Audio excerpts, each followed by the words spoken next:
2, 1, fire!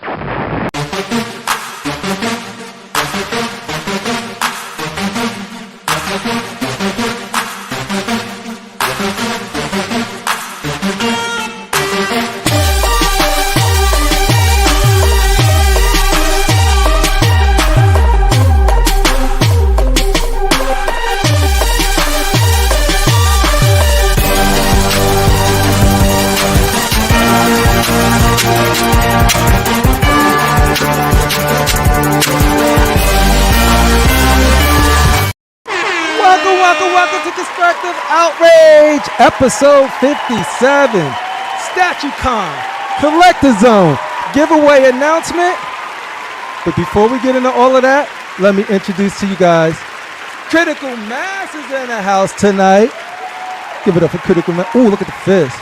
The raging Canadian himself, Shane the Dark Lord, is in the house tonight. We got the man behind the scenes, bringing all of the collectors together, all of the statues together in one place. Collectorzown Zone.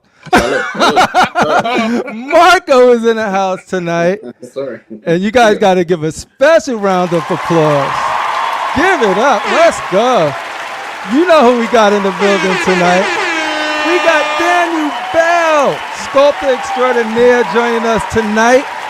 He's just going to hang out, pop some questions, but most of all, thank you for your time and thank you for being here. I'm going to set this off right now because it's no secret. Go away. See, they're going to keep clapping. I have to stop them. But, yeah, I'm a big proponent of, like, giving people they due, giving them their flowers. You never know when you're going to get the other opportunity to do it. So this is me giving it to you because everyone know before I knew what a Daniel Bel was, before I knew about these statues, your statue, the Breaker of Brimstone, is what got me into this hobby. My wife don't like you, but I know. But that's so man, good, no. I didn't know that. So it was your first piece? It was my first. So I was collecting hot toys. Like I Okay. said, I go to Sideshow collecting hot toys, and then my boy Star Child would be like, "Yo, look at this." I'm like, "That's too big." But then he would show me other statues. And then the one that I stopped and I seen that Thor, he's one of my favorite characters. So dynamic, so like he was jumping off the screen, right?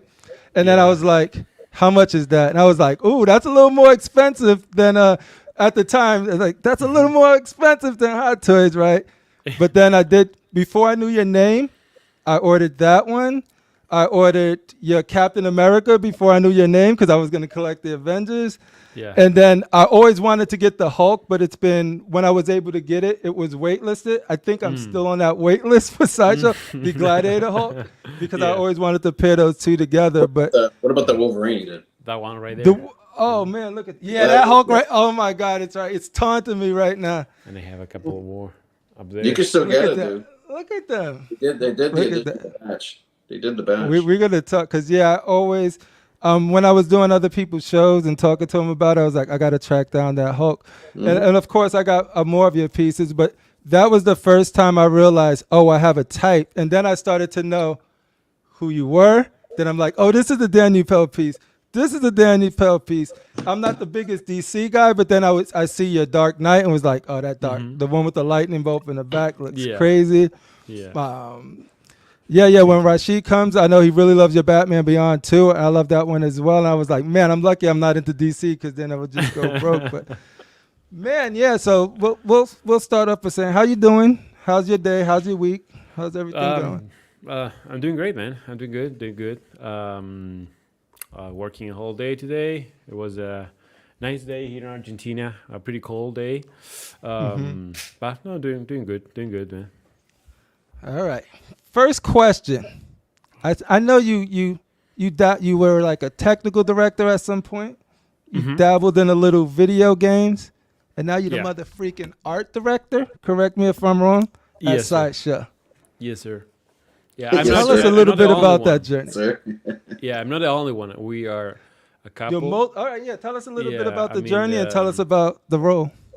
Well, the journey was kind of crazy, because I never expected enter my career working on collectibles because I didn't know that time that someone can work and have a job and get paid for making kind of toys. These are not toys, of course, but at that time, in my head, it was like looks like a big toys, big expensive toys. Are not, of course. Actually, Sideshow has this kind of a video, very funny video saying "not your kid's toys" or something like that. Where the kid crashes. Oh yeah, I remember that. Yeah, that one. Nightmare. Cool. Yeah. But I think I because I don't draw, I don't have any kind of artistic natural ability or talent. I was let's say 20 years ago, I was more into the technical stuff. I was working on more software thing, doing not programming, but doing simulations and stuff related to more technical stuff, not kind of artistic. Because at that time I thought that I wasn't really a creative guy, because creativity for me was something like, to be creative, you need to do something from scratch and you need to know how to draw or paint or anything like that. And to me, it was only working with, softwares and different kind of techniques and stuff like that. But with the time, I just learned that, being creative is, we all are creative in the different manners, different ways. And I think one job led me to another job, and I was realizing that, I could do something else. And I was kind of discovering my, let's say, kind of other skills or other passions that at that moment I didn't know that I have. And I think it was a kind of accident that I found out that I was, I would not say good with sculpting, because at that time I didn't know. But the first time I met myself with doing some kind of sculpting things, it was through clay, basically. Gotcha. And I find out, I discovered this world of collectibles, and the first name I heard was Martin Canali, and I didn't know that guy was Argentinian too, and he was kind of a legend, a living legend. He's still a living legend. But what are they drinking in Argentina? Because you guys I'm drinking this. So talented. They got the That's what they drink water right over there. Yeah, they're not drinking Dasani. They got the good stuff. But I think I found this profession by mistake, by accident, and with the time, with the pass of the days and the weeks and the months and years, I really found myself, working for a lot of hours, but without thinking, this is a kind of a work that I don't like, or a work that I'm just waiting for my at the end of the day just finish. No, it was every single hour I work, every single even better than that, I was working for 10, 12 hours, and it looks like a 5, 10, 15 minutes, because I really enjoyed that so much. And I think that moment I realized that maybe I can do this for the rest of my life, or maybe I can change and shift all the things that I was doing in the past, and now do this, try at least. And I did some portfolio pieces. My first statue was Beowulf, that Beowulf, yeah. Grabbing from kind of the neck of a snake. And I think that just caught attention from people at that time on Facebook, and I started receiving kind of pieces to do. And with the time, I just put more effort on anatomy, more attention to details and textures and stuff like that, and forms and shapes. And I started working for the different companies, and then I get to Sideshow. It was fast, actually, because it happened from, from the moment I started to till I get Sideshow. I think past maybe 2 years, something like that, maybe 3 years. I can't remember. But it was kind of fast. But the journey is long journey because it's almost. It was or fast, more but a lot of work. Right? It's yeah, a lot of work. A lot of previous work to get to the place I am right now. Yeah. Cool. So thank you for sharing that. We got some more. We're gonna get into more with Daniel Bel, but we gotta say what's up to the people watching real quick. So let me give them their due. Let me see. I think we got music about. Let's turn it up a little bit and say, yo, Edwin Diaz, thank you for being here with us tonight. Mr. Kennedy, we miss you. Mr. Kennedy is usually on the panel with us, but he's got to take care of some stuff. He's on special assignment. He will be back next week, hopefully. Hopefully I didn't just lie to everybody. Hopefully he'll be back next week. Alan Kiefer, thank you for being here tonight. Dion Cole, the Quiet Storm, is here tonight. Welcome, welcome. We got the main man down. He's like, what's good? Polly Peoples. What up? Thank you for being here. Thank you for being here. Beast 51 Statues is in the house tonight. Thank you for being here. Theodore, it feels like you got to fix your tie and tuck your glasses up when you say Theodore's name, boy. Theodore is in the house tonight. Thank you for being here. Mitchell Lawrence again. We got everybody's favorite Leatherface is in the house tonight. Walton Chunky. Welcome, welcome. We got K Fat Collector is in the house tonight. Terry, a.k.a. Gotham Cinnabites, is in the house tonight. Thank you for joining us. Thank you for being here. Joe Valdez is in the house tonight. Hopefully I'm not clipping. Hopefully my mic isn't too loud. Let me know if it is. We got Ledge in the house. Thank you for being here tonight, Ledge. We got, of course, Edwin Diaz you can say Edwin Diaz's name multiple times because he rocks with us. Comic Galaxy is in the house tonight. Marco doing double duty. Collectorzown. We're going to get all into that. We're going to be sharing our plans for Collectorzown, a.k.a. STATUECON, where we meeting up at. What are we planning to do? It's going to be a fun time, so stay tuned for that. FBJ is in the house tonight. Robert Anderson is in the house tonight. Thank you for being here, Robert Anderson. Jesse Hernandez is in the house tonight. Thank you for being here, Jesse Hernandez.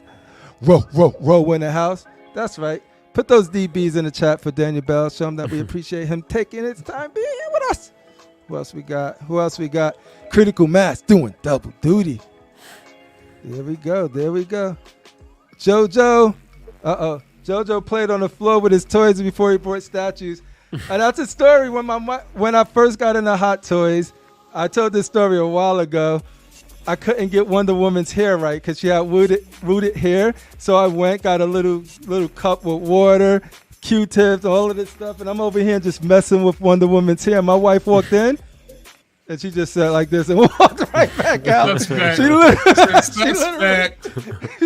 She caught me playing with dolls pretty much. It wasn't my proudest moment. That's when I said I'm ordering Breaker Benstone right now. But yeah, who else we got in the house? We got Shane. What up? We got Mr. X gonna give it to you in the house tonight. Which Daniel Bel statue you own? Me? Yes. He owns them all. Mr. X probably owns every single Daniel Bel statue ever created. That is what's up.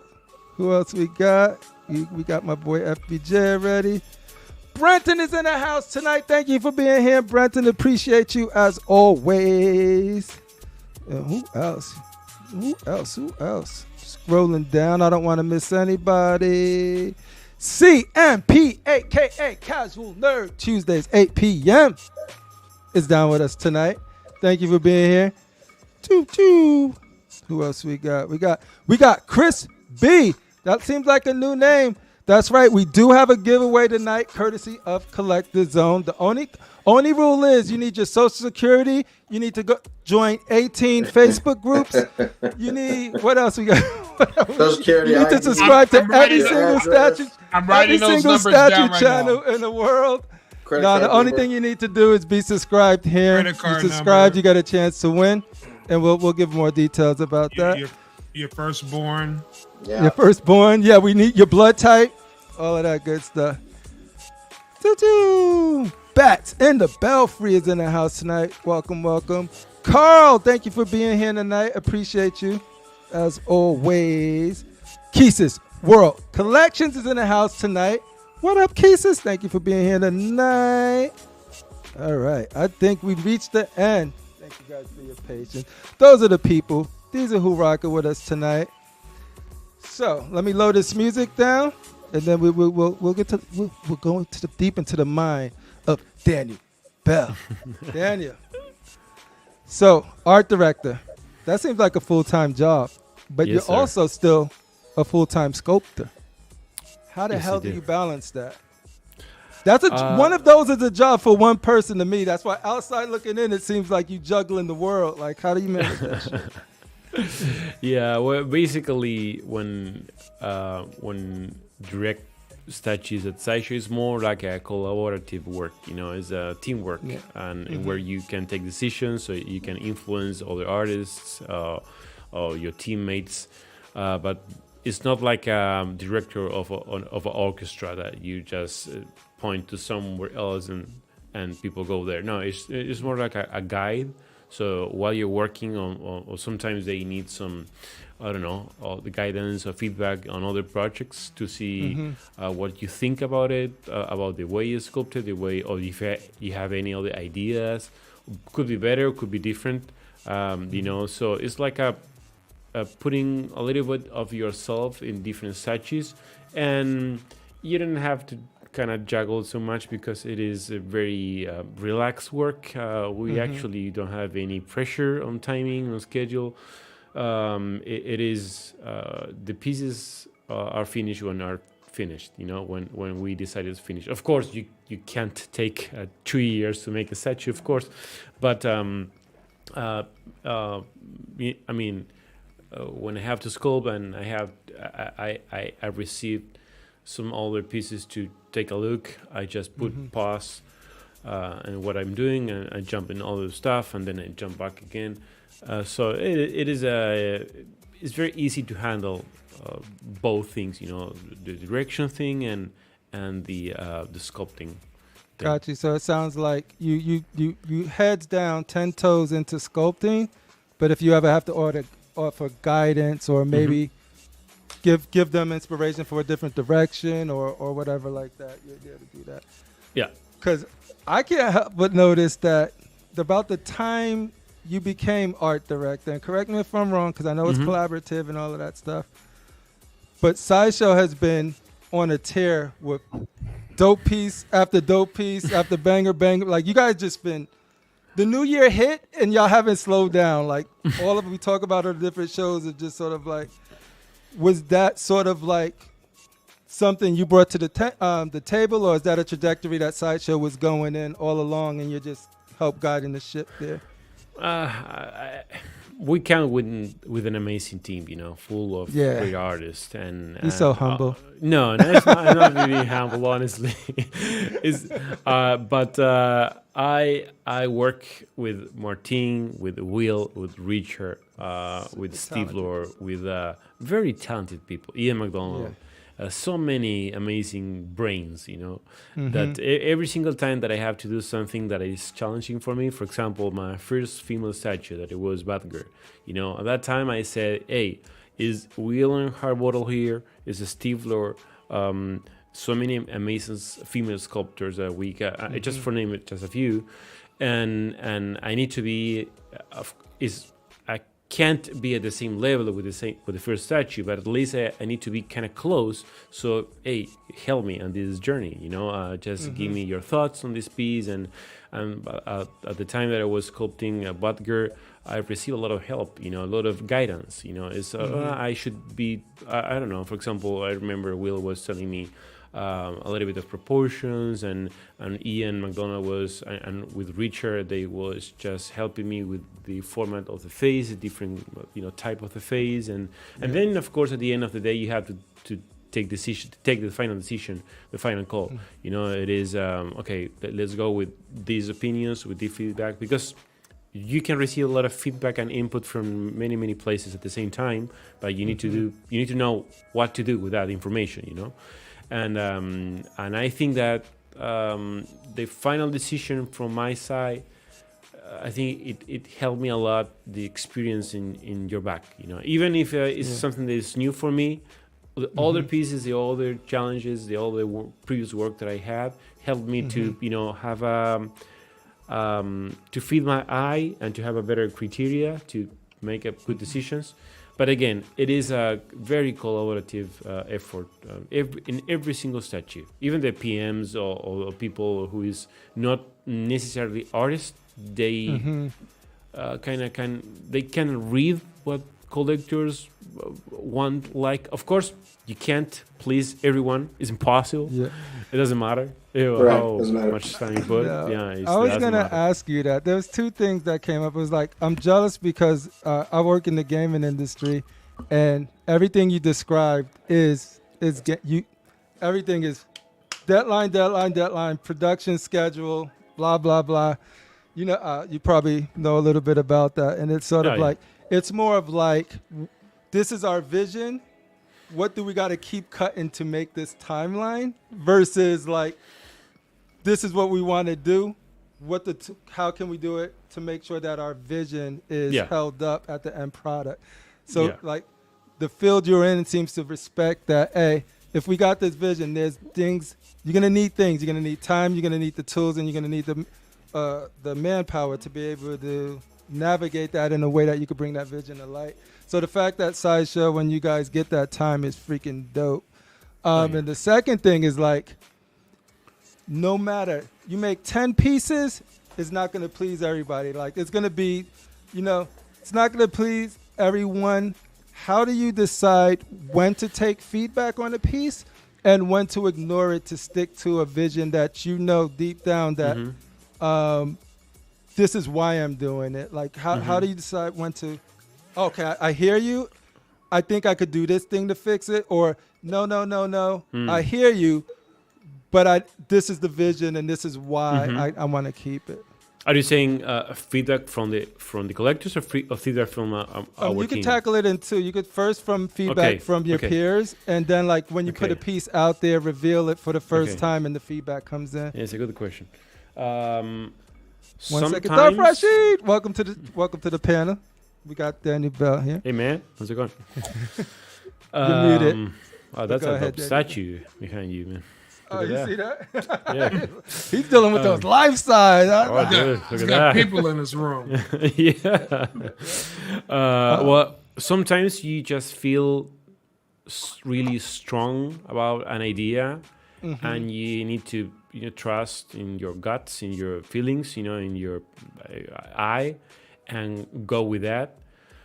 It doesn't mean you're not going to, maybe sometimes you didn't take the best decision, and you will know that when that piece just comes out and people see it, and you find a repetition among all the feedback, like a pattern. When if people say, for example, I don't like that face, and you only receive 10 critics, and then you have 1,000 of I like that face, it doesn't mean the face is bad, or you made a wrong choice because only 10 people or 20 people say they don't like it. That's about taste. But sometimes when you find the same feedback, the same critic from a lot of people, it is, I'm kind of sure that you just messed up, And it's not because you were lazy, because sometimes I got that. I try to avoid reading negative, or better say, destructive critics, because one thing is constructive, another thing is destructive. That it doesn't have any, any value at all for anyone. So I try to avoid that. Sometimes it's really hard because you just read it and it's it's you're hard passionate, to avoid it. You see it, Exactly. It's really hard to don't hurt your feelings, because even if this is my work, it is my passion, and I live it. And every single day that I work on this, I want to make the best statues out there. Not because of the ego thing. It is because I want to do the best. That's your challenge. And it doesn't mean I'm going to get it that, but I try that. So when I receive feedback from my friends at Sideshow, saying, "Hey, Danny, I think this is not going the best direction." Okay, you can discuss why not, and if the arguments are valid, you can just shift, and take another path. And sometimes happens. It depends on the project, If something is, if you're working on something that you don't usually work on that, it's going to happen more often than if you're doing something that you're very used to do that, the type of statues, the type of poses or whatever. But with the audiences, it is the same. I'm very receptive. I always asking for feedback, for critics, and every single time. And people message me a lot saying, "Oh, Danny, I love this, but next time maybe you can try this or that." They know that we can't change stuff after we, Right. show something. Sometimes we can't. Because sometimes it's produced or it's being produced and painted or whatever. It depends on which part of the production you are when you present a statue, It's not always the same case. But if Sideshow considers that the change that people are asking for, they will do it. It doesn't matter, if that costs more for us, because they want to deliver the best, or at least to make people happy, But again, it's so hard to make everyone happy. But something you said that I need to applaud you for, though, is you don't seem indecisive when you get the feedback. It's sort of like you track trends, right? And this is something I spoke about in the past a lot, of like good studios, good content creators, they will listen, but they won't make a snap judgment based off a few loud voices.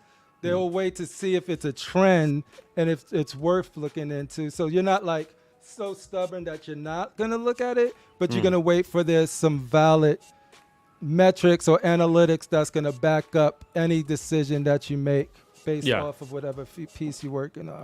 That's dope. Yeah. Actually, sometimes for example, if I'm working in the body of the statue, could be male or female, whatever, I do a lot of iterations, different iterations. Could be more than 100, 150, 200 times. And when I receive feedback, I just say that, I don't know, those amount of files, different files, and I do new ones. And till I'm not really happy with the result and it makes everyone kind of happy in the building, we don't move, and I think that's something why sometimes it takes so much time. Some statues could take 2 months, others could take 5, or even more, depending on the complexity and the back and forth, But yeah, we never rush, never. If something I say from the very beginning is with my previous jobs and other, video games and RGBs or advertising, you were always rushing, always. Everything was for 2 weeks ago or 3 weeks ago. Yes. Always, And this is so relaxing. It is, okay, I'm starting a new project, so this week I'm going to do all the research. And, it's so fun. And I think because of that, you mentioned just what happened that since you just get there, all the pieces start looking better. I don't think it's because I was there, but I think by the time I get to the Sideshow, I think a lot of new artists just came and different ways to work. I think we apply different ways to work. And I think that helped a lot to visualize way better the things we're doing before we make a big, let's say, invest too much time in something, and we don't like if it's really good or not. Danny, I have a question. Yeah, sure. Has technology changed in the past couple of years? Because I've noticed it in the statues. I just wanted to see if that's true or not, from my observation. Yeah, has changed in the softwares. For example, we use ZBrush. ZBrush is our main tool, 100%. And yes, some things has changed in the past 10 years that really help us and improve us, make us faster and more efficient. But in terms of artistically talking, I don't think it depends on technology. I think technology will always help us to be more effective and fast and productive, whatever. Or maybe sometimes make our things, for example, if in 10 years ago our machines allow us to work with 10 million polygons, now we can work with 100 million polygons. That's going to look better. But if the printers, or if most of the printers were not going to get all those details, you know what I mean? Those tiny details, it doesn't matter if you're working with 10 million or 100 million, doesn't matter. Okay. But yes, technology is changing. A lot of things are changing right now in the industry and with the AI, all those things, that I don't like too much because I'm old school. But sometimes it helps you. Sometimes it's kind of, I don't know. Doesn't help too much. It depends on which part of the process you can. Right. So the factories. You think the factories haven't? The factories. I think the only, from my perspective, it is the only thing. It is 3D printing as being way better, way faster, and much. Let's say, you can get exactly the same detail you are seeing in your 3D file in the 3D printing. Okay. Not the issue, but the only thing is the mold and cast is the same, like always. The process, okay. It's the same process like 100 years ago or 50 years ago. I don't know how much, but it's the same thing. It is a very manual process, and I don't think I don't know if that's going to change in a couple of years from now. Hopefully, yes. I don't know. I first noticed it in the Mythos Yoda. When I opened it and I saw the sides of the base, it's like a starship, but there's so many grooves and so many details that I don't remember many statues having that kind of detail. It's pretty incredible. Maybe because you don't have my statues. Oh, God. Pop, pop, pop. Look at this guy. Oh, man.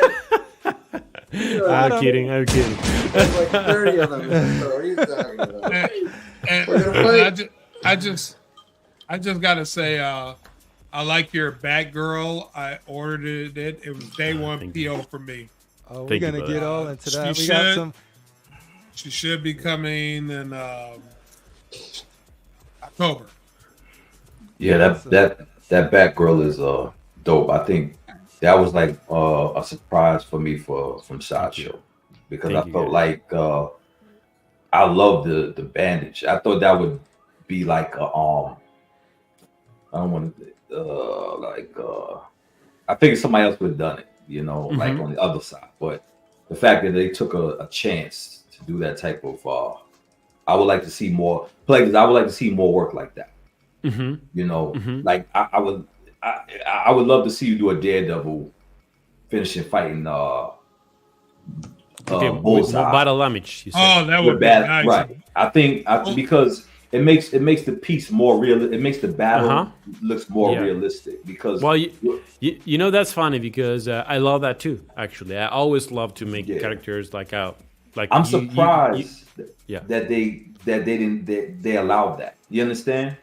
Yeah. Because it's a woman. Yeah, I know. It's so much. That this. How the coat things are different now. Oh yeah, 100%. I'm surprised. It's a sexy ass statue. No. It's definitely a sexy ass statue, definitely. But the fact that you really never seen a statue where a woman got bandages and battle damage. You know what I'm saying? Yeah, but look at the detail on that. Yes. No, right. That's what I'm saying. But when do you know? Some people will say, well, you know what? That kind of gives us, because look at her costume. It's ripped.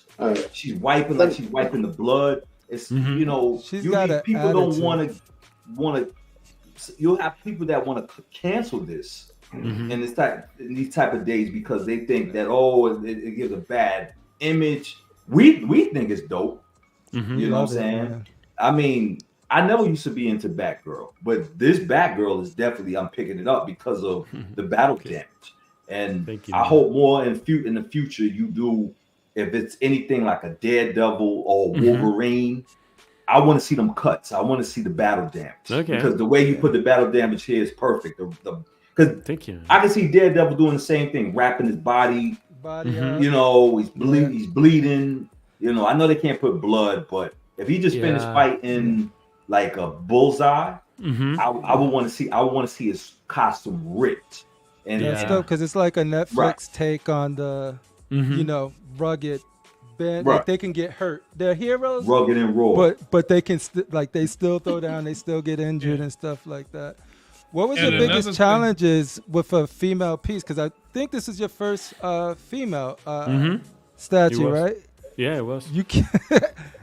You killed this shit. Like I ain't just saying this. When we first revealed this, everybody was like, "Oh, that's it." Like that's it. So yeah, what were some challenges that you had to overcome, being that it was your first female statue? Well, everything was very challenging. Yeah, dude, it was so hard to me. I enjoy it so much, but at the same time, I was afraid to not be at the same level of our other female statues, you know.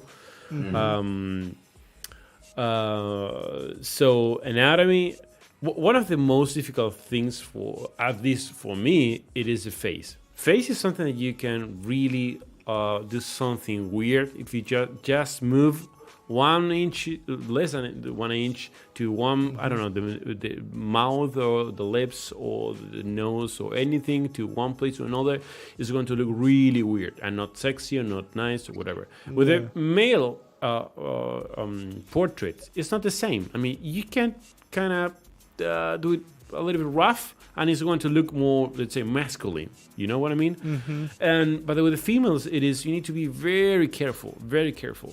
And it took me a lot of time to find out that. And then the anatomy, I just want to make her looks like she was athletic, but not too much, you know.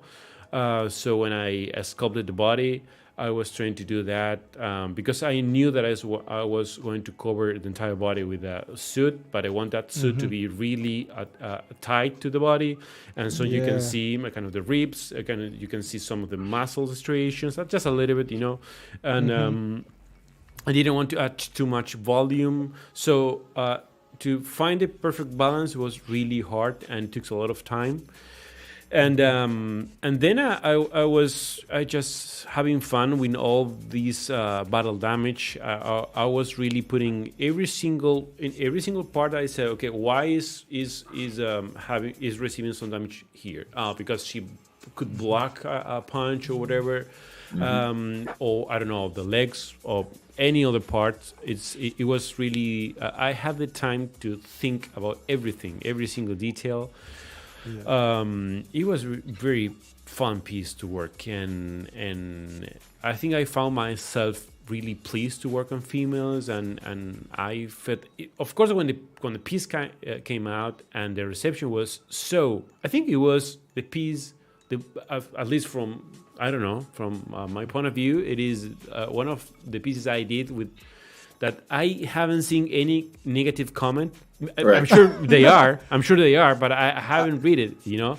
And the only critique I received, or I see a couple times, it is about the bandages. The thing we love the bandages. Rashid, tell them, don't mess with those bandages. No, I know, you know, I love the bandages. I'm trying to think of characters that I feel that you can use some bandages. Yeah, because I look, to me, it shows more emotion than the piece. Yeah. You know what I'm saying? Storytelling. Right. Yeah. Because I don't want to see always a hero come out of a battle unscathed. I want to see some injuries. You know, I want to see. I love seeing the costume got little. If you move up to her stomach, right there, right there, you can see like the I don't know if you can zoom in, but you can see like this, like that leg right there. You can see the costume ripped. Those fine Right here. details. Yeah. See, because that's what people mix up. They think detail needs to be a texture pass. When no, detail is the things that, like this, how this pattern here is different than here, how this bunch is up here, the bandages, that's detail for the sake of storytelling with the statue versus detail to just put an oatmeal filter over something and be like, it's bumpy. You know what I mean? Let me go back to what I was saying. Yeah. I remember statues in 2018-19, like Emma Frost and Mystique and stuff. The detail compared to this Batgirl to me is just night and day. I'm not saying it's bad or good. I'm just saying I was just wondering that the technology allowed you to put all those seams and cuts and the costume. You know, it was really... Do you remember when my Captain America was released? Do you remember that time? That was the year? The year. It was You're right. 3 years ago. 2018, maybe? 17, 18. 17, 18, yeah, something like that. I remember that I pushed so hard the texture of the pants and all the texture than when Sideshow was presenting in live streaming that piece. One of the presenters said, this is mixed media. And the other guy said, no, it's not mixed media. It's a texture on the resin. I said, really? And I think it's because I was, not just me, of course, but I bought a 3D printer, a resin one. So I started just pushing harder texture so to know the limits to where it is too much, where's the best percentages of to how much I can push, without destroying, wasting your time, right? Yeah, Exactly. because sometimes in the past we didn't have the possibility to. We just were kind of blind. Okay, let's do this in the digital. It looks okay, looks good to me. Then you send that to print, and then it came back, and then maybe the texture was maybe not too visible, not too much sometimes. So so, and then the mold and cast. Of course, that process with the time is going to get less of that texture. Is something natural that usually happens, and I think we started pushing really hard. It's more and more and more. But you can't force it, because if you force it too much, it's going to look weird. And I think that the benefits of the new printers and new not clays, it is materials where I think it's kind of, I can't remember the kind of resin they use. It's a new one, and we've been jumping from different kind of companies to get to the results we want. I think right now we are in a place that results we're getting are awesome. I mean, I had the chance to see the statue, the Batgirl, in person when I went to Sideshow last, I think it was December. I was doing those videos in the presentation, and I had it in front of me. It was wow, this is amazing. I mean, one thing is being working for months and see the statue in your monitor, and on the total different thing is to see it in person, to see all those tiny details. Really, I mean, the statue cut it really well. And then, of course, the master painters we have, in this case, it was Chie Itzuma. She kills it. I mean, she killed it. She did her thing with that. Yeah. Another thing I like about this Batgirl, that you guys went with a sculpted cape instead of fabric. Yeah. I'm 100% always sculpted. Then every single time, this is funny, because in terms of technically speaking, making kind of complicated sculpted capes in 3D is kind of a pain there, because you need to do some you need to take into account some thickness in different places. So technically I will prefer to make it mixed media, so I forget about that. But I know that it's going to look better if I'm sculpted, because when I am sculpted, I can make the flow that I want, and it's going to, for example, the Batman Joker we did with Martin. If that statue, or even the Batman Dark Knight, if you're going to have the chance to place the cape as you want, probably it's not going to be as I had in my mind when I was sculpting the entire piece, because I have the motion, the composition in my head, you know.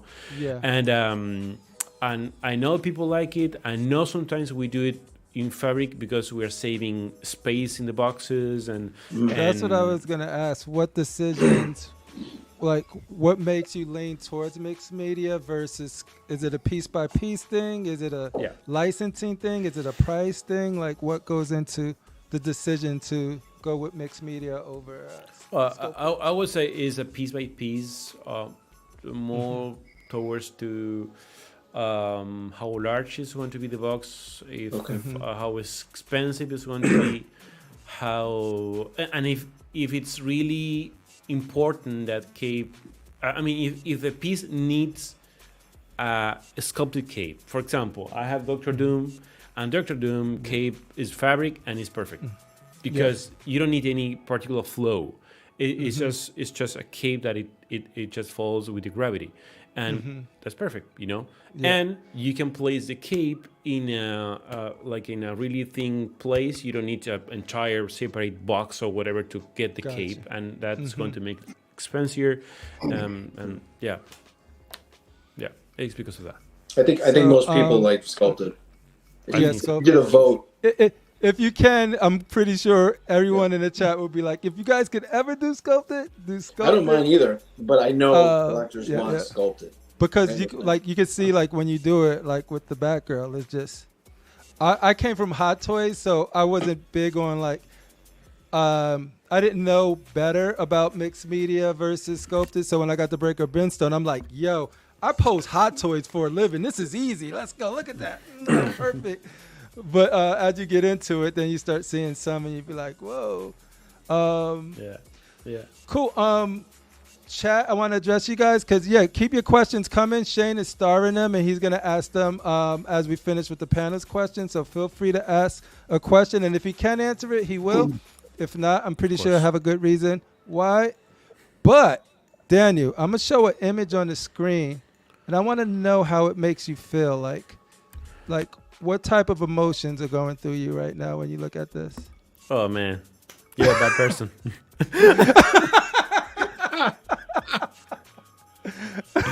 I'm not watching the screen right now. I'm just watching to other place. All right, let me take it down. We don't want to make him uncomfortable. Let's stop. But Shane and I was just talking this morning, and he was just sort of like, "Oh, this is public. Maybe we should." I need to work on that. You know, I need to do therapy. We're gonna help you get over your fears. So what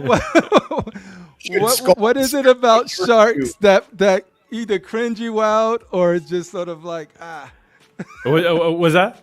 I didn't hear. What is it about sharks that sort of gets, man, like, it is. I think it is the mouth. I remember. I think, you know, I don't know if every single fear has an origin. I think it has. But I think I was a little kid, and I was watching Jaws, the first one. And I was just taking an apple, you know, I was eating an apple. And one of the moments that the shark just, you know, suddenly appeared, I got how do you call it when you say Marcos atragantado? It's just stuck. Yeah, he's got something stuck in his mouth, like with the apple. Got caught in his throat. You choked. Yeah, something like that. And I think that, of course, I think I get that image and that moment. It was kind of traumatic, and I think maybe it was that. But then I can't see any. You know the gums when you see the difference between the colors of the white and the pink. I won't show it. I won't show it again just to see. What he's trying to say, no more sharks with the pink. Choking on that apple when Jaws pops out. So every shark is doomed. This is that moment. It doesn't matter. Yes, it's that moment. Every shark. That's fantastic. Yeah. Daniel. It's a weird, irrational fear. To get over your fear, maybe you need to sculpt a shark or two. You know, it's funny. When I was working for video games a couple of years ago, a bunch of years ago, we were doing iPhone game for SeaWorld, something like that. Yeah, And I remember that I received the asset that I had to sculpt and model at that time and texture, and it was a dolphin, hippopotamus, or I don't know how to call it, hippopotamus, that word, and then a shark, and I said, I can't do the shark. I can't. You have to fire me. I'm not going to do it. I'm done. Yeah. Done. So that means Sideshow could never get you to do a king shark.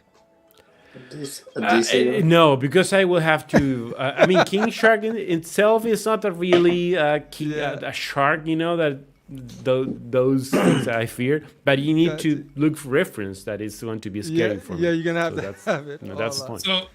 So did you watch Suicide Squad and you saw King Shark and you're like, oh, I can't watch that? Oh, that king shark didn't really kind of. It's not the same probably thing. The real. It's probably like Jaws style, like real. Yeah, it's a Jaws style. It is a no. water thing. When you see the kind of the ocean and you can't see the deep, oh man, that freaks me out. Yeah. No. Hey, so let's say you were working on a piece, right? And you completed it. Like, which piece that you complete that you was the most surprised by? Like, oh my gosh, I nailed it. I love it. Like, or it surprised you that you didn't think it was gonna come out that great, but by the end it was like perfect for you. It reached. Ballinger was a surprise for me because really? I love that statue. I think it was as an artist. You said that you are an artist too? No, I work in encounter design, so gameplay design. Okay. The artists, like me and the artists, we always go back and forth because like we'll shell out the map and then they'll put trees and make it beautiful. And I was like, we can't see what we shooting now. We gotta move the tree this way. Okay. But yes. But as an artist, you never. I can't speak for everyone, but usually you're not happy with your end results. When you finish something, you say, it could be better. If I had more time, it could make it better. And it's not like that. It's not about a couple extra days or a couple extra weeks. It's a couple extra more statues, because it is to get more experience. So it's not going to help you to get an extra month. No, sometimes maybe, sometimes not. Yeah. So when I finish that statue, I say, it looks good. I mean, I like it. And I hope people like it, But I never expected to have that reception. Actually, I heard that it's one of the best-selling pieces that Sideshow since came out. That's amazing. So and that's it just blew me away. It's wonderful. So I still have questions, but I want to give the panel a chance before we. If you guys have any questions for Daniel, feel free to ask. If not, I will keep going because this is Daniel Bel. I got a question. So Daniel, we all know that the team you got at Sideshow is a great team, and no matter what IP Sideshow gets, you guys would crush it. But let me ask you, if Sideshow came to you and said, Mr. Bel, you could pick any IP, any line, any scale, what do you think you and your team would want to tackle next? If Good you question. Good question. Could be. Well, I have in my mind some personal ideas, my own ideas to do something, but can't really talk about that because it's going to be kind of complicated. But if I have to think in any other well-known IP, it is hard, because it's like every single company now they already made everything. I don't know which license could be something really. Bishop from X-Men. What was that? Bishop from X-Men. Bishop is a really good character, I love Bishop. Yes. But the other day I was, and maybe it's not going to answer your question, but the other day I was playing the Helldivers. Helldivers, the new game. Yo, hell yeah, we man. know Helldivers. Right? Oh, we know some Helldivers for freedom and democracy. You need to hook up. And the Helldivers, it is this Starship Troopers. Starship Troopers. And the main characters of Starship Troopers was from Buenos Aires. I remember, yeah. You know, remember that guy? Yeah. And so I'm from Buenos Aires. So it could be awesome. So we can do Buenos Aires. An artist from Buenos Aires does a character that is actually from Buenos Aires. Just shooting some creatures. That would be awesome. I was thinking that the Starship Troopers is something that could be really interesting. You know, because it's different from what I do. Rico, baby, they know. Rico, yeah, that there you go. Yeah. Rico.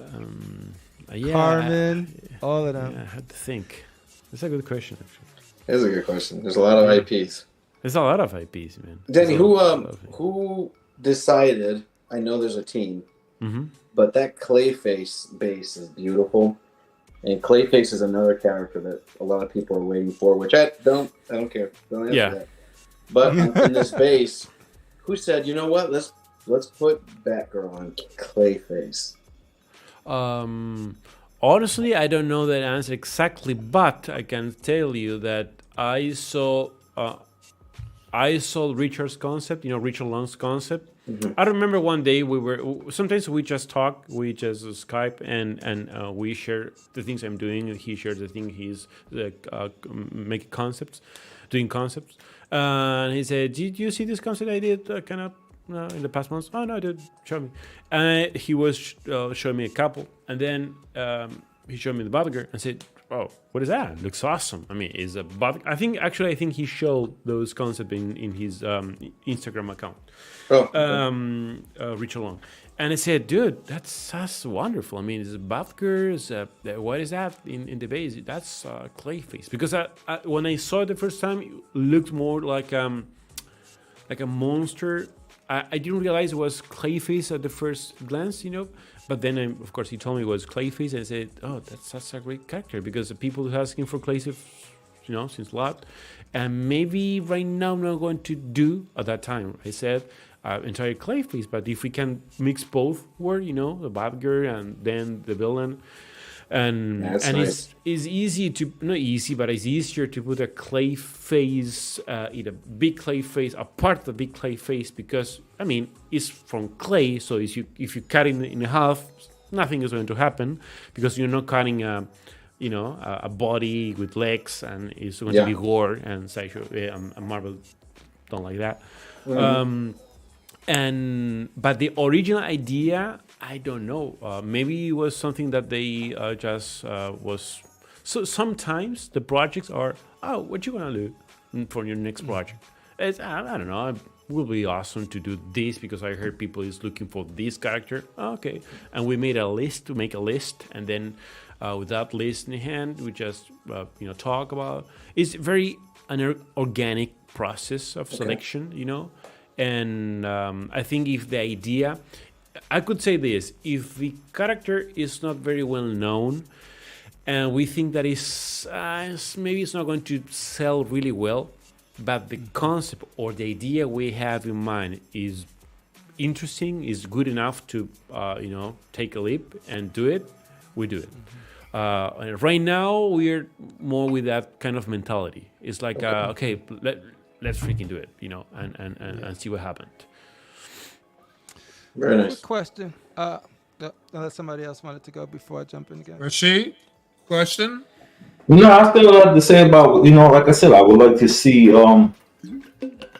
more characters with more battle damage to their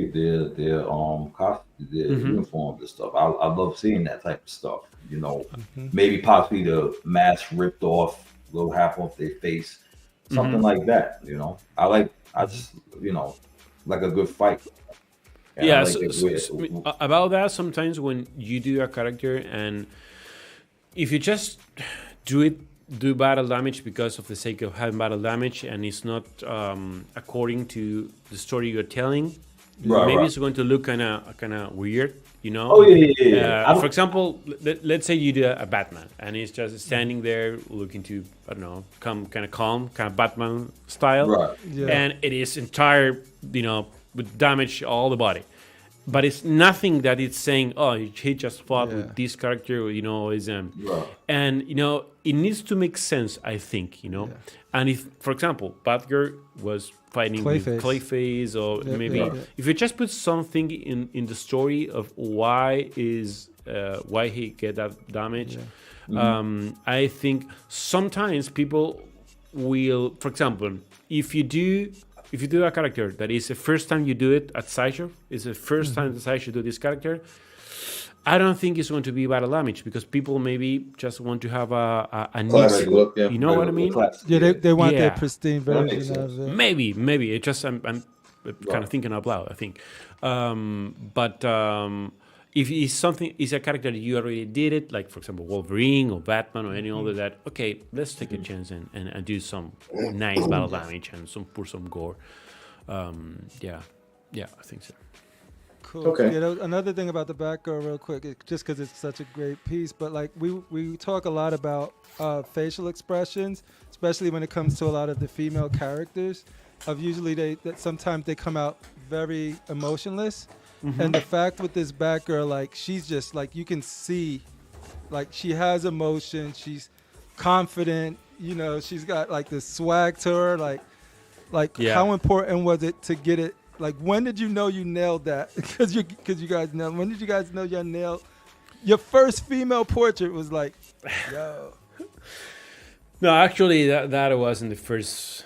The one you're seeing right now, it wasn't the first one. And it is. I think I could. No, I can't speak for everyone, every single artist, but the pieces we do, at least the pieces I do, are changing, like a morphing with the time a lot.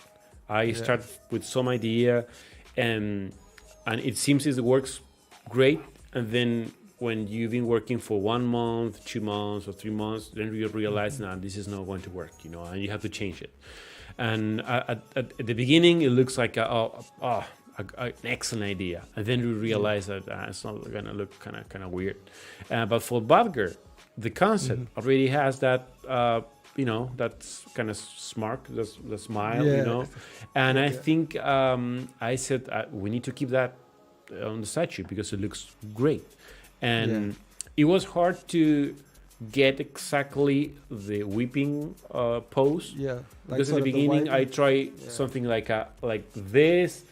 Then it was kind of exaggerated and doesn't look really good. Then more, you know, because the sculptor at the same time, you need to think in that it can't be symmetrical. When you have a pose like that, you need some contrapose, so you need some things that is going to make the statue more dynamic, even if it's not jumping or running or whatever, right? At least show some So- movement in it.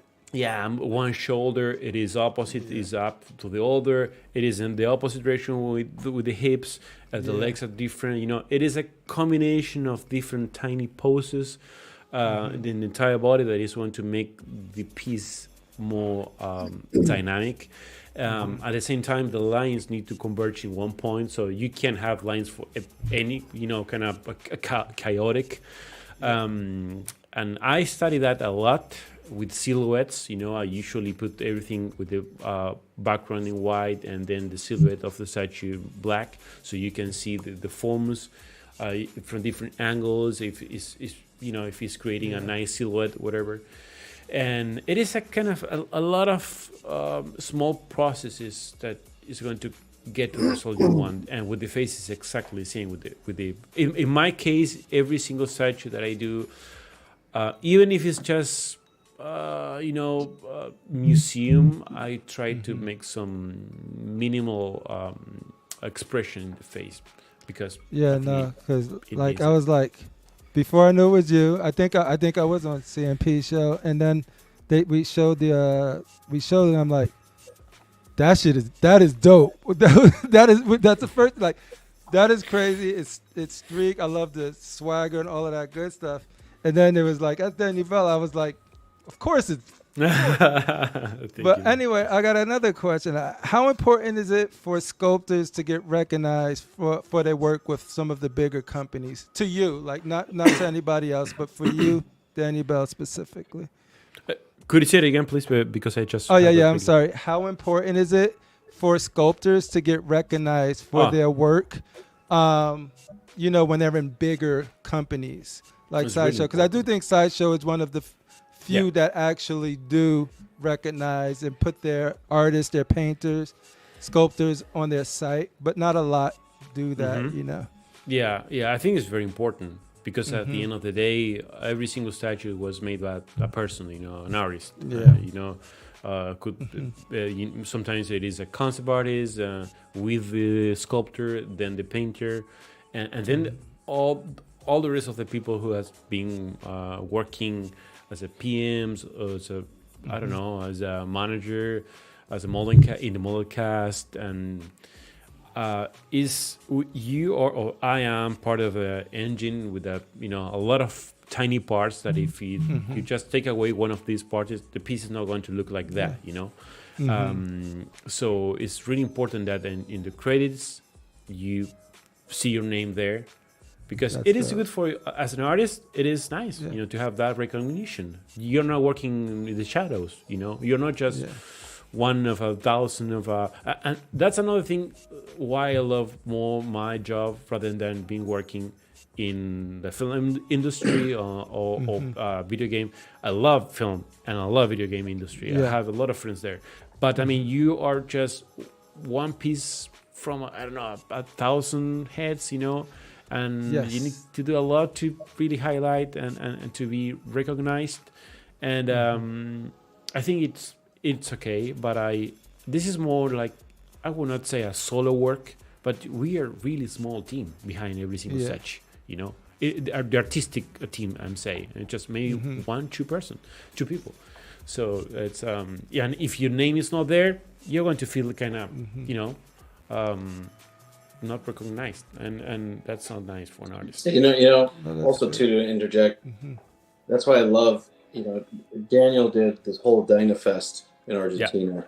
He did he created an entire, it's not even, I guess call it a festival.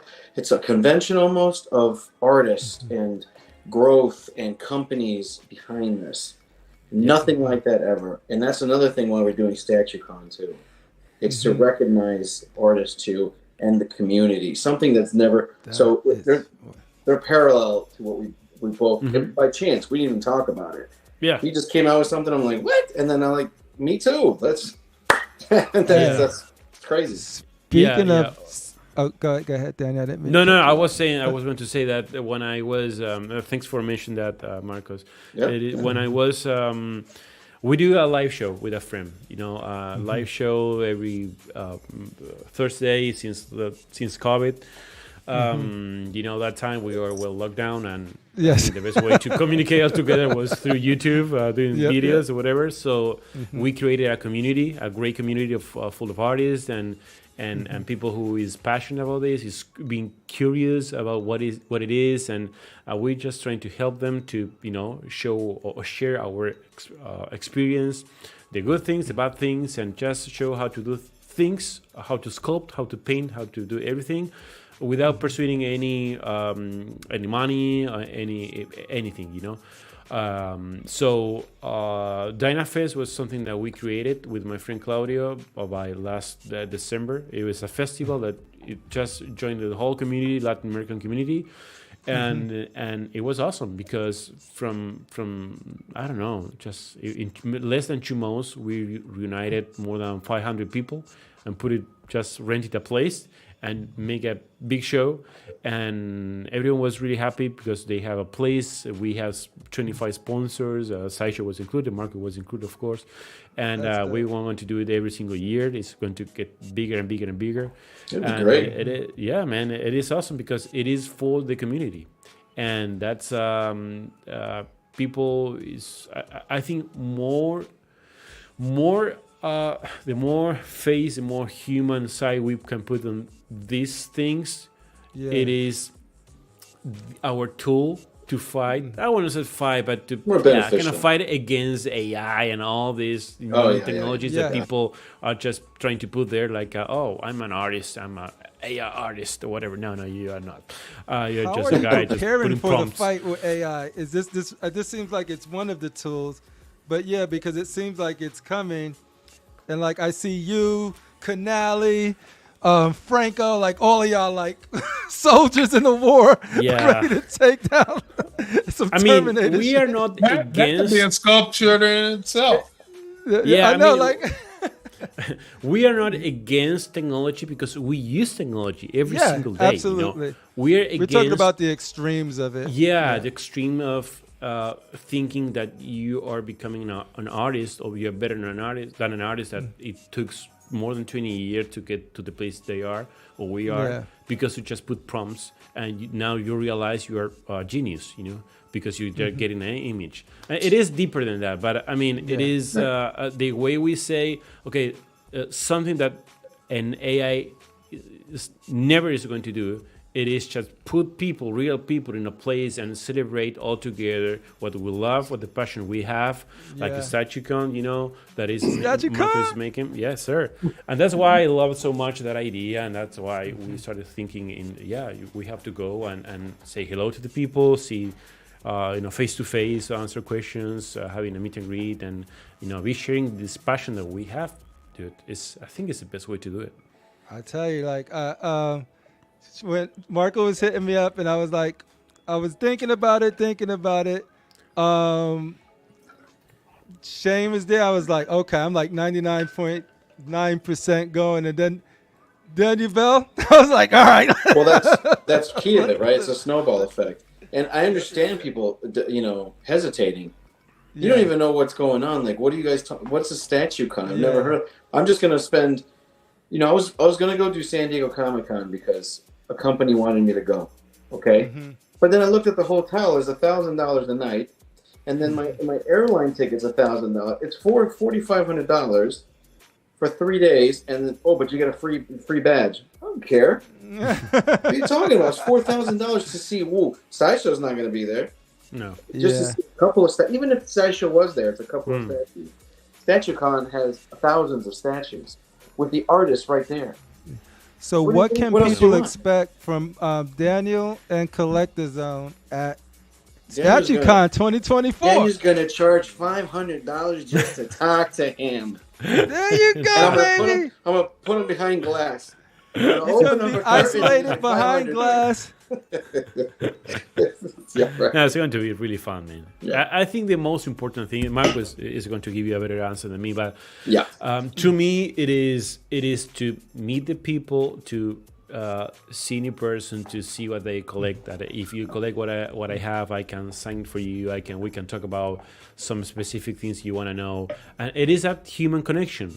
It is the human connection and the human sense of being with the artist that is making the things you collect, and you're so passionate about it.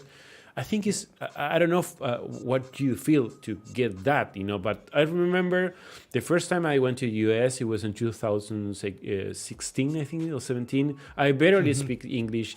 I'm still doing, but at that time I barely speak English, and I was amazed when I went to Comic-Con. At that time, it was a great event. Sideshow was there. Everyone was there. I met a lot of new artists. Then a couple of years after that, I went to Monsterpalooza.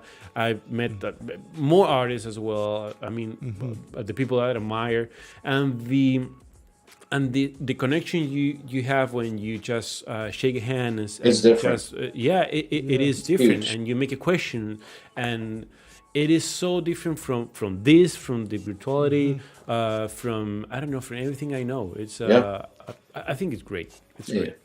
Dude, I've met so many people that I consider friends. Like everybody on this panel, like I consider a friend. Like they've been just rocking with me since I started collecting, guiding me, advice. And before, you thought you was alone, right? So like the reason I surround myself with statues, watching the thing I love, because it's something about being surrounded by your nostalgia, the things that bring you joy, right? And so like I'm amplifying this now. I'm talking to people who have their background full of the stuff that they love, that they share that connection.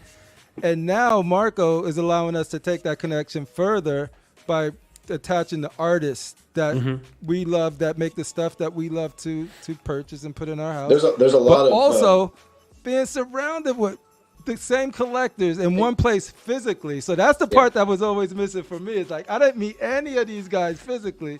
So the opportunity to meet them physically while being surrounded by statues with the artists that we can interact with, that was like, yeah, sign me up. Can I ask, Dan, I would love to see you do a Mr. Sinister. Mr. Sinister? I love that character too. Yeah. Yeah, Mr. Sinister. I think two characters I love you to see you do is Mr. Sinister and Bishop. Okay. Oh, he's the X-Men, huh? People love X-Men. I love X-Men. Always Too, an yeah. X-Men. I love X-Men. Hopefully, a Sideshow I have a is, list with all the characters that I would love to do one day, and those two are in my list. So maybe one day. Yeah, those two are definitely in my list. Seems a lot. Yeah. So go back to your question, Chris. What to expect at STATUECON? Yes. I send a lot of you guys the itinerary right now, which is a huge list of stuff. But that's flowing. It's flowing. Yeah. Okay. There's no time frames. There's no waiting in line to meet people. There's no you don't have to spend $10 to get in. Think of it as an expo meetup. It's what it is. It's a mixer. There's going to be a lot of people in there. A lot of people you think you know virtually, and you shake their hand like Daniel said. It's completely different. And we did a poll. So we did something like this last year because it was a grand opening. That's all we called it. And yeah, there were statues. I mean, there were statues. People saw the statues for 25 minutes, 30. Some people did video. But in the end, they go me hanging out with all these people was the top, the number one. Was it. So now it's 4 times bigger. And I don't know what I'm doing. We'll see what happens. But we expect dinners, expect private dinners, expect dinners on me, expect drinks. 2 dinners that I'm aware of. Yeah, expect prizes apparently, giveaways at those. Sideshow is sending Daniel. Sideshow is sending so much stuff. It's ridiculous. They're sending. You're gonna have painters there. And what does Jesse do, Daniel? What is his title? He's a PM, a project manager. He's also an artist, but at Sideshow he works as a PM, and he's a great guy. He's a great guy. Yeah. You will love it. You don't just have Daniel and Martine Canali, like two of the right? You got 2 other guys coming. Anthony, who's a painter, right? He's a painter. Yeah. He's such a cool guy. I talked to him already. You got all these guys to talk to. Then don't be surprised if Iron Studio brings, their rep. It's just last minute stuff for them. Okay. They're already sending me pieces. I got pallets in place. CriPPleR, you gonna show that with the soon or? The pilot, yeah. Let me grab the pilot. The tease of one of the. I have one surprise and then another one, May 31st. And there's so many things that are going to happen. So the itinerary, that thing's you're supposed to look at it and say, well, I don't want to go to that. I want to go to the beach because you have beaches and you have downtown and people are bringing their families. No, seriously. People are flying in here from all over the place: Argentina, Spain, Finland, Australia, people, Canada. Geez, Shane is coming from. He lives in the woods. Canada, way up there. Coming down. Coming from the north. Shane's hiking. People are bringing their families, so I don't expect you to be there. I want you to come out, and you want to come in at 3:00. Come in at 3:00. Go hang out. We're going to be doing so many things. There'll be after parties and all this stuff, and you can do this, you can do that. Awesome. There's no time frames. It's going to be fun. It's a celebration. Yeah. And it's natural that people sometimes, because it's the first time you do this, they may see like, I don't know if I want to go, I know. But once they see what they missed, the next time they will say, oh, I want to miss it again. It's exactly something the same that happened with the DynaFest. People that they didn't want to go, want to come, they say, oh man, I didn't know the show is going to be like that. I'm not going to miss it next time. I'm going to be there. So it is natural that it happened. It is okay, All right, let's look at this. Is insane, bro. I'm bringing it up right now. Boom, boom. What's in the box? So first of all, it's 2 boxes. That's just one of the boxes. It's a crate, so that's the second crate. There's some legs. That's some of my boys back there. We're carrying the lower part of it. What is happening right now, Marco? Oh, So what you're looking at here huge. is a life-size Endgame Thanos. It's made out of polystone. It is 1,800 pounds. It took 6 of us just to put it in. That's where it is right now. I got to get a pallet jack to move the rest of it. Oh, wow. Is this able to be purchased, Marvel? No. Marvel will not let you purchase it. There's only one in the world right now. There's only one in the world. It was made for San Diego Comic-Con for Iron Studio. This is gonna be like the photo booth, you know that, right? Everybody gonna just take it. Rashid, the ski mask way. Rashid's gonna be climbing on them, doing the, you know. I know, right? Rashid, get off the damn statue, man, like this. Rashid gonna try and yoke him up. You can't purchase it. It's too big. You can't carry it. I am not shipping it everywhere. Don't even ask me. Oh wait, you said free shipping? No, I got it for free shipping. Free shipping worldwide. Then somebody's willing to pick it up. $1,200. Wow. So, $1,200. yeah. But I want you guys to see that. It took me a year. Down for a road trip. It took me a year and change with all the Collectorzown guys. We kept going back and forth negotiating. We need this. We need this. At first, they just wanted to send it and then send it back. I'm like, I'm not shipping this back. Oh, really? He's staying. Are you crazy? He's staying. Wow. They're like, you gonna give me a label and an army to pack it back up? It is super heavy, man. It is so heavy. So we're gonna set it up so you guys can at least see it. It's incredible. Silicone face. It's got a silicone face. Silicone. Dude, Iron Studios doing silicone faces? Yeah, so Iron Studios only did one of these. So now you can see it at STATUECON. So. Wow. Dude, thanks for sharing that. Dude. That's just a little tease. And we haven't established a time with you, Daniel Bel. So whenever you feel like it is enough, feel free. And we will thank you and all of that good stuff because I do want to respect your time here. No problem. We do have some questions from the viewers, though, Daniel. If you have more questions, don't worry. It's okay. Yeah. Let's do it. So Brenton wants to know, when are we getting a classic Doctor Strange sculpted by Daniel Bel? Doctor Strange. I haven't think about Doctor Strange classic. That would be awesome. I think the last one, it was from the Kutcher brothers, right? The one we did. The one we have at Sideshow, I think. It wasn't classic. Was it on the throne or was he standing with his... I think he's the one he's kind of flying, with... Oh, I don't remember that. He's flying in the air. And I think he's up like this, yeah. Yeah, something like that. That was really good. I think Brenton actually has that one. Brenton or Cash has that one. That's I almost purchased it from one. He's flying in there like Mary Poppins. Yeah. Casual wants to know, he says the new Hulk is pretty amazing. For being known for anatomy, how do you approach portraits? Do you go to comics or a mixture of other content? Good question. Yeah, good question. Yeah, it is. It's a mixture of content, but mostly comics, because Hulk is a character that you can't find too much reference in the real work, actually, because you can't. Even if you look for the biggest bodybuilder or the strongest man in the world, whatever, it's not going to have that reference as a body. And then you need to go to all the comics, more for the faces, and that pose was really complicated to, some people say, no, the head is too tiny, or maybe it's not. Believe me, I you don't know how many times I tried different sizes, and I printed that piece in my house like 20 times, I think. All different in a smaller scale, of course, but different size of the heads, and we all review and said, by far this is the best size and this is the best style, whatever.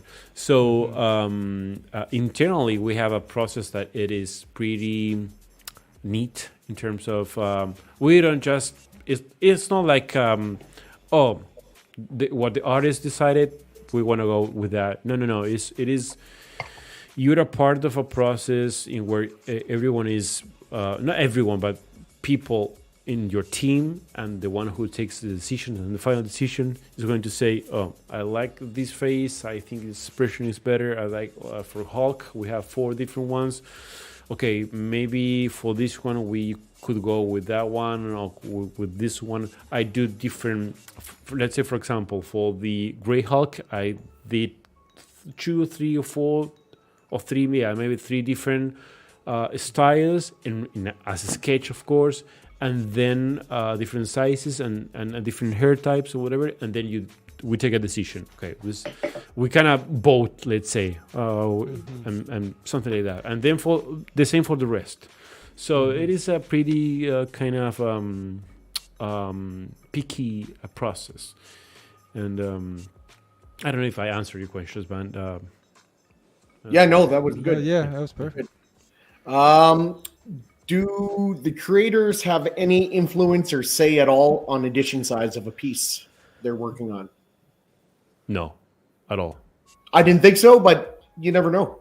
Yeah, no, not at all. The edition size, it is, except you could say, I would love to make a special edition size for this statue. We can do 100 or 200, but it's so rare. It's so rare. No, I think the edition size is, honestly, I don't know what what defines the edition size. I think many aspects. Could be financial, could be statistically, if we think we're going to license stuff. Yeah, many things is going to define the edition size. Many things. Fair enough. The new Sideshow originals look great so far. Daniel, are you going to be working on those in the future? If you could say. Not at the moment, but doesn't mean that it's not going to work in the future. But the originals looks really good so far, and this is something that I always, sometimes I think that it's not that I'm going to get tired of making superheroes, but it is, for example, like I did with the female character. I did, I don't know, 20 or 50, I can't remember, male statues, and then I say, I'm going to take the challenge of making a female character. I'm sure it's going to happen the same with the originals. I have an idea for making an original. Let's jump on original and let's strike with that. So not at the moment, but it doesn't mean that it's not going to do it. So correct me if I'm wrong. I think you and probably Canali, I believe, you guys are handling all of the heroes, right, with your team, like. All of the like superheroes. Yeah, can you do a Star Wars character or something? How does that work? If you don't mind sharing a little bit. If I can do a Star Wars character, you say? Would you be interested in doing a Star Wars? Let's say if you wanted to do a Star Wars character, can you be I'm doing one, or is there different teams responsible for Star Wars and different teams responsible for heroes and then originals? No, it's not different teams. It is, we have different teams, of course, but it's not like, I'm working with superheroes, so I can't work on Star Wars. It is, I like Star Wars, but I think I don't like to work on projects that they're going to be licensors, they're going to be really picky with things like the helmet is 1 millimeter should be I don't like it, totally it's not for me. Respect that. Or the face of Anakin doesn't look like no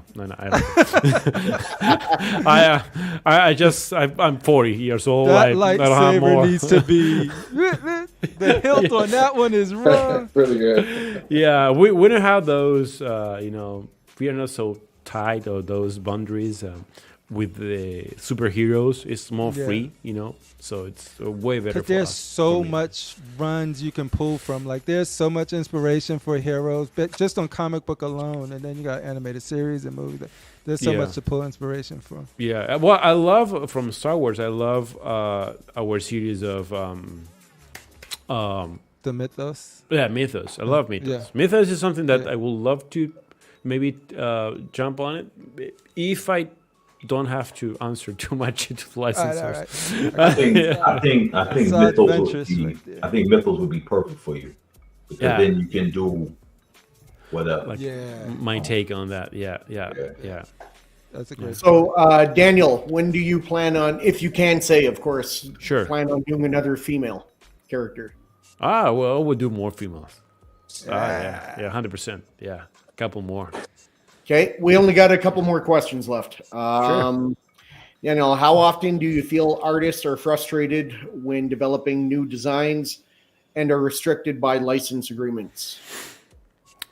Well,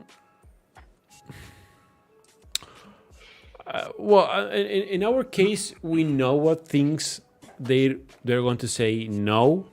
So we just play with those cards, you know. It is, if we are making a Wolverine, we can put a cigar in his mouth. We know that. Yeah. You know? Even if I want it, I'm not going to fight against that, you know. It's something that we know.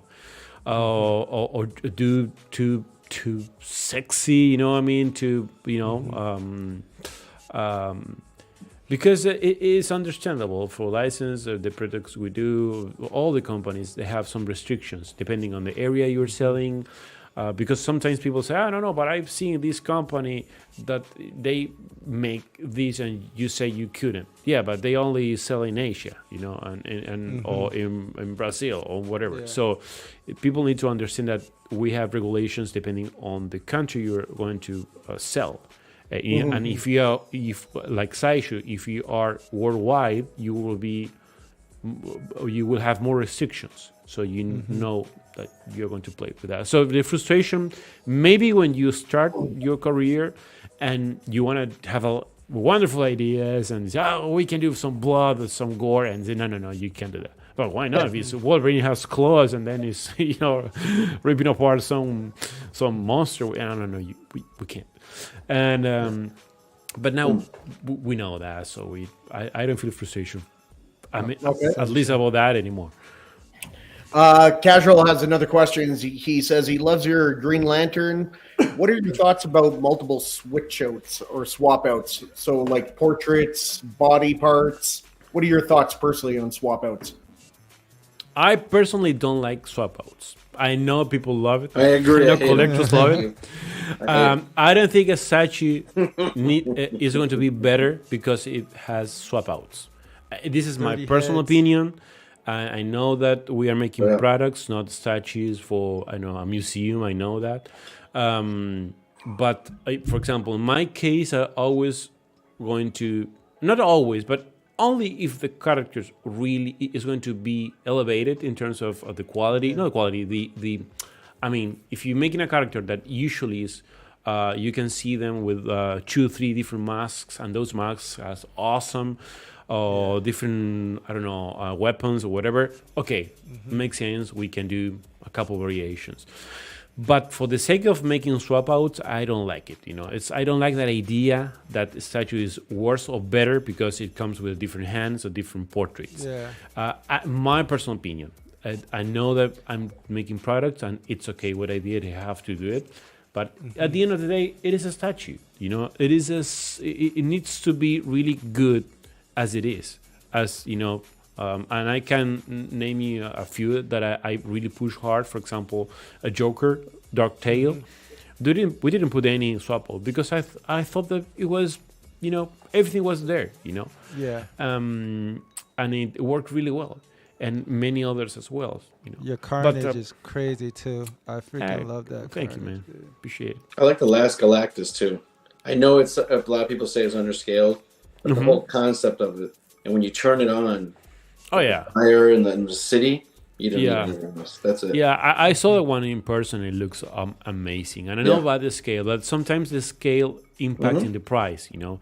And if you make something really huge and then it costs, I don't know, 100, 500, whatever, and people, you are making that people is not going to possibly get it. You know what I mean? It is sometimes we just aim to have more people to get the statues they love and they're waiting for, and that's something that of course not everyone knows, but Daniel, we got one last question from the viewer for you.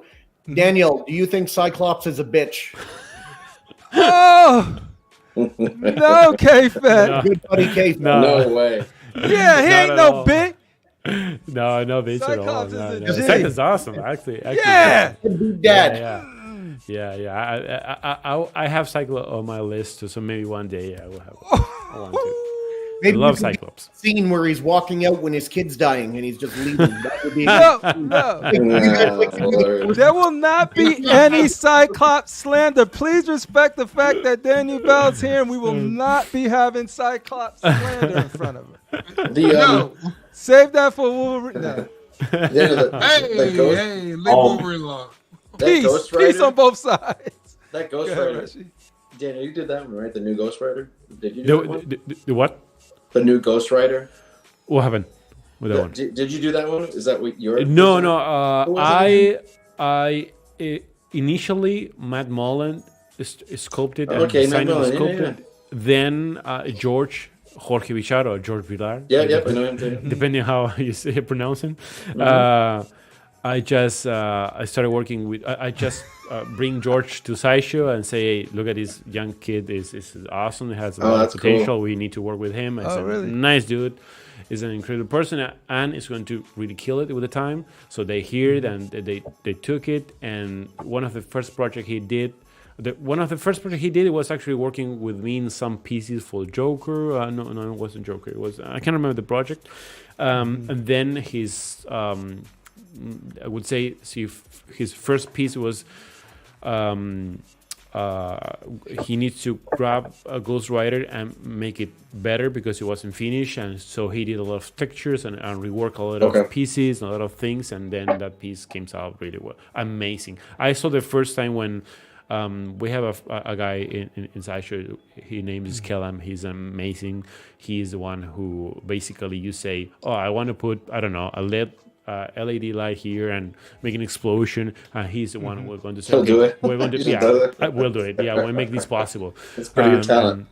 He's really smart. And I remember the first time I saw the LED wire inside of the chain, and the piece is so bright. I don't know if you saw it in person. Did you saw it in person? Do you see it in person? I have not seen it. Ghost Rider? Wow, it is kind of amazing to see it. You're probably going to see it. Are we going to see it in person at STATUECON? Just ask. Well, I would love whatever Sideshow. Do I need to call Amy?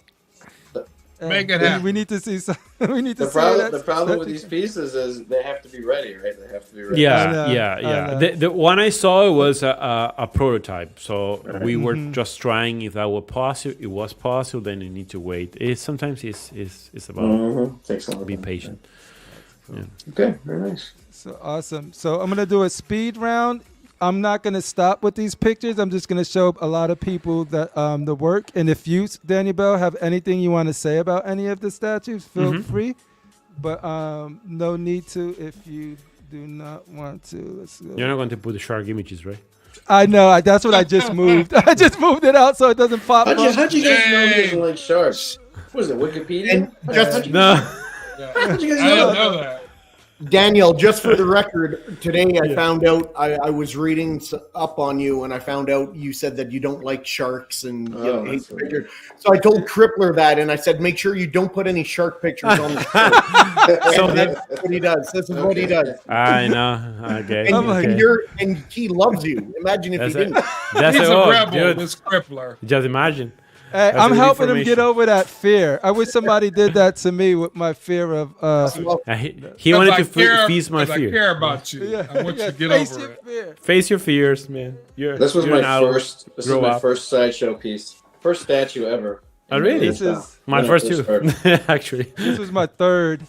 It was Breaker Brimstone, Spider-Man premium format, and this Captain America. Nice. Well, look at that texture. The texture's here. Yeah, you're right. You're right. You had it back then too.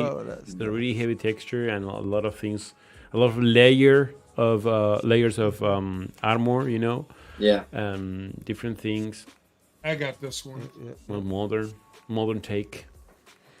I loved it because it bridged the gap between the movies that were so popular at the time, but not going so like Boy Scout. Classic. So I think it did a really good job. I still have this posed in my theater room with my Avengers. It's still the point of the triangle with the Avengers behind them. Nice, man. Nice. Daredevil. Yeah, Daredevil. I had that one. It was great too, man. Lots of textures. That one had Second one, yeah, same textures. Same thing with the textures with the lats on the lats. And Yeah, legs. I know this is a popular one. This is the one. See, this is when I was like, yo, they're crazy. That looks like chainmail. This is chainmail. Look at the boots. Look at the leather. And then here's a different pattern if you looked, and this is all crinked up. The veins, the veinage and all of that stuff. I was like, yo. Well, this piece for me was the one that it changes a lot in Sideshow for me, because at that time, I remember that I received a different concept, and it was okay, but I say, I have something in mind that I was thinking maybe if I had the chance to work on a Thor one day, I would love to try something more dynamic, and I say, okay, just show it to me. Because at Sideshow, well, most of any company, but at Sideshow, if you have an idea, you need to show them. You can't just say, I have a great idea in my mind. Well, you need to show me. So I was there. It was the first time I was at Sideshow in the US when I went to San Diego Comic-Con, whatever. I was working in the office at Sideshow, so I just run to the office. I turn on the computer and I start doing some sketches of the idea that I had. And then I did a sketch of this pose with maybe different base. It was bigger, but it was a sorter. And then they said, oh, I think this is awesome. Maybe we can move forward a little bit more. And then Tom saw it, Tom Gillen, the owner, and one of the owners, creative chief, to be more precise. And I said, dude, I love this. Just, let's move with this idea. And then we sent it to approval with Marvel. Marvel loved it. And there was the first piece that I let's say, I created maybe from scratch in Sideshow. And then from that moment, I realized that they really want to have people with ideas and to try things and to invest time on making new and different things. So yeah, it was a great piece. I feel mixed media. No, like I came from Hot Toys from this, so for me, like I didn't know it was a big thing between mixed media or not. So like for me, I did it. I love the way that I was able to use the wires to get it. I've matured at it. I like sculpted now, but at the time this didn't bother me. It still doesn't bother me now. I would love to see this one with a sculpted cape, but at the time I wasn't even thinking about it. I was looking at the ropes here, like the belt, the latches, the chain here, and the fingers. When you guys see that, most of you guys probably seen this piece, like the fingers are really well sculpted too. And that's when I was like, yo, this is the first one was like, okay, I got to get more. I got to get more. Well, I love hands. I love a lot of to work on hands. I spend days working on hands. So this thing is freaking. It is so dope. The pictures. Thank you, man. But yeah, and then of course the base, and then this is the well that got away from me. You can still get it, man. You can still get it. I'm gonna talk to you. I might be leaving. 2 boxes though. It comes in 2 boxes. Yeah. I think this was so smart because Hulk is huge and big. If you stand them up, it's gonna take up so much space. You got to worry about the width. But how you was able to get him hunting down and it's really beautiful. And then if you put Thor, pose him right next to him, it looks like he's looking up at him and he's coming down at him. Like, oh yeah, that's the scene that I definitely want to get. I love this piece. Yeah. The way the fingers go inside the freaking alien head. We have the AP of that one in the gallery, so you'll see it. This one. Yep, the gallery. So yeah, this. Daniel, I slept on this piece, and I let it go. And when I saw it, I said, "Why didn't I get this piece?" And I mean, it is nice. I got it. I got it now, though. I got it now. Yeah. This is another day one PO for me. Yeah, it's beautiful. Oh man, thank you. Yeah, Rashid was saying this the shirt, other day. I thought the shirt was the tank top was material. And then I saw it sculpted, and then I saw it in person. I mean, the cloth, and you know what's funny? Mm-hmm. A lot of people feel like this piece goes well with the saber tooth. Like, it looks perfect for them, and the claws, crazy. I love this piece. Oh, thank you, man. It has metal claws. There you go for your I comment. got a question for you, Daniel, about this Sure. piece. I also really like this piece, but what made you go with mixed media on the pants, but sculpted yeah. boot, sculpted shirt? I have a great answer for that. Honestly, no. The thing is, if you take a close look, his left arm is really close, and actually is pushing the leg. You know, the muscle of the leg. Right. So it is compressed, right? When we try to do this without the mixed media, looks weird because the leg needs to have a kind of let's say A dent, pressure, a kind of dent, and that dent looks awful when we did it sculpted because it shows really like a lot, shows a You can lot. see it. Mhm. When we put it the mixed media, the tension of the clothes makes like cover that and makes a more natural feeling, like when you push with your arm, your I don't know, your leg. And we decided to go with that because it was a better option, you know. Because other than that, it was, you know, it's the same too. Because I sculpted the pants, so yeah. Wow. But So that was actually a better just, option. you seen both pieces and was like, this one actually Yeah, looks is better. truer to your initial vision. Yeah, than because the I other can one. see what he's talking about. Because if that was just both polystone, there'd be a gap, a really annoying gap Oh, yeah. between the elbow and the thigh. Were But the- the claws supposed to be metal, or they weren't supposed to be metal? They are metal. At Oh, least they the are one I metal. have, they're metal. Actually, Yeah. adamantium, but anyway, the one I have, the one I have. There you go. There are metal. The one he has is adamantium. So Okay, I almost stabbed myself a couple of times with them. I love this, but I love this piece though, man. This is one of my favorite X-Men in my collection, man. I love it. Thank I you, always love Thank this you. too. This is your first bust, or have you done busts before? Yeah, it was the first bust.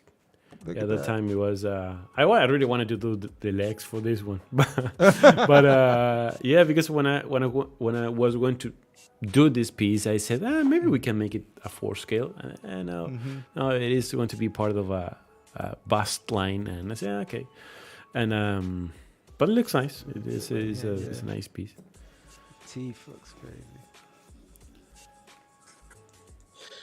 The apple. I have this piece as well. This is the one I forgot about. Colossus. Yeah. That's what I mean. Like, I got stuff that I didn't even know it was you until after I got it. And I was like, yeah, I got a type.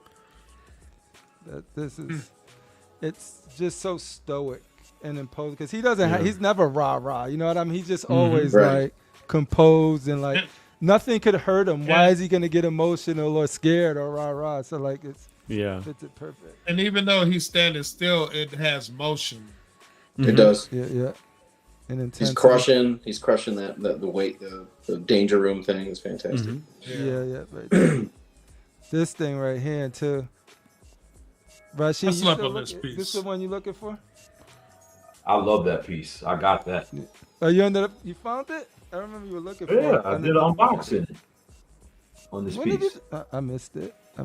Oh, congratulations You on know, your pickup. you know whole channel. Yeah, Congratulations on your unboxing. this was another piece I had slept on, but it was only because I didn't get into Batman Beyond. So I started watching the animation, and I was like, this series is dope. So then I saw this piece. I said, and then I went on a couple because I always go on multiple unboxing videos. And I said to myself, why do you not get this damn piece? So I went to go look for it. And it was like only like maybe 2 or 3 that was on eBay. One was out of the country, and it would be becoming harder and harder to get.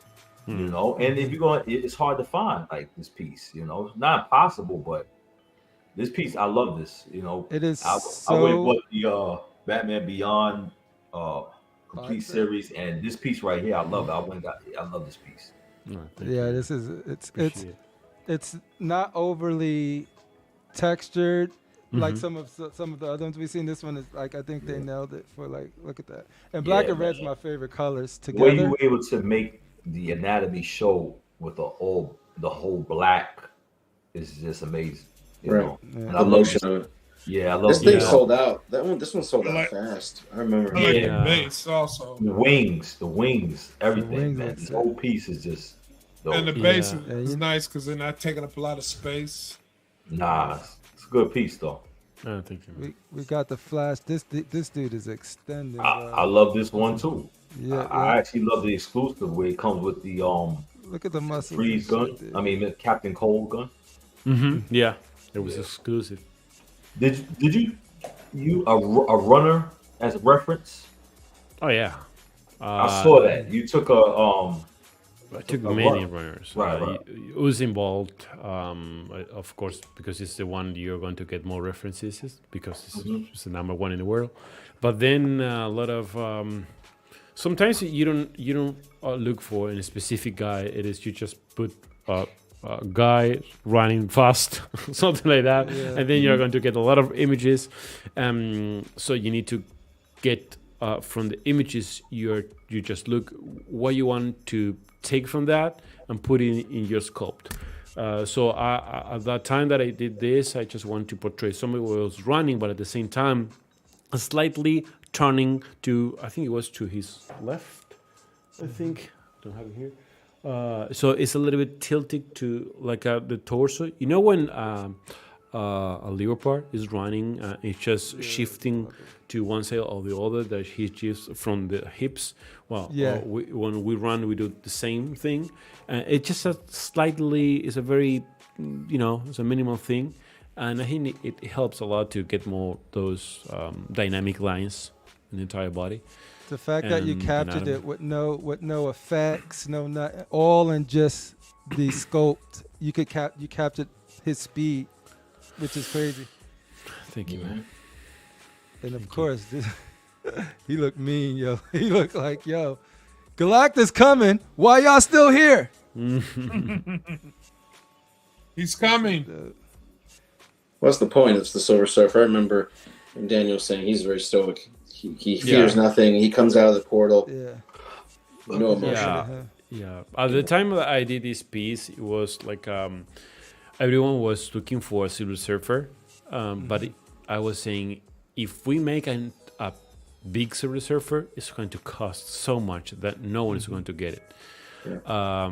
So we came with this idea of having the board coming from the portal, and then the Silver Surfer not surfing because he's not reflecting his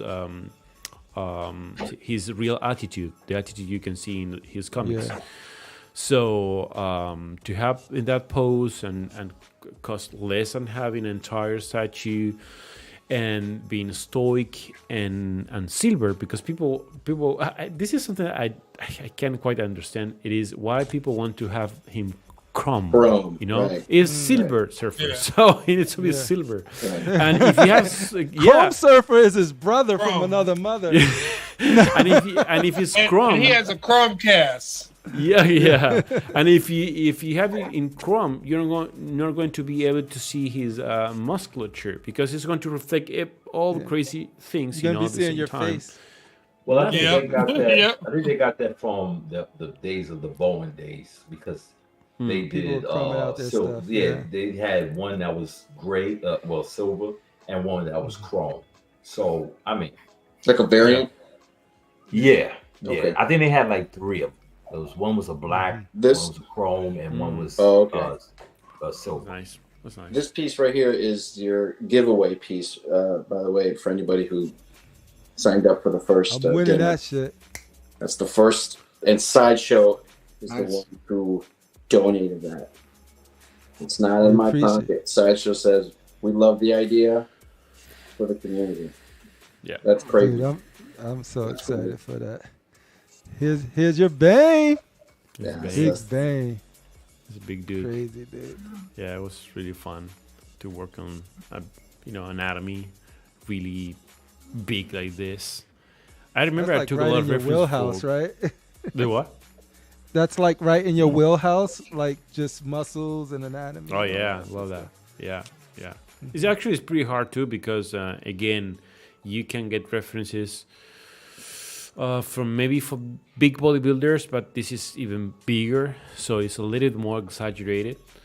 But it was really fun to work on this piece too, because it has a small footprint, a lot of things going on, in the base. The bubbles. The bubbles Yeah, in the the hose. bubbles. He's The got, tubing. he's got muscles on top of muscles. Yeah. Yeah. It's cool. You look at the tubes, man. It's almost the motion of liquid, just because of the Yeah. bubbles. And you can they see put the in. vein, like the veins Bro. being affected by it too. And if you have those black lights, is it called a black light? Yeah. I mean, Black light. a blue light, whatever. You can, if you aim to the red parts or the green ones, you're going to see the effect, and it looks kind of awesome. That's the.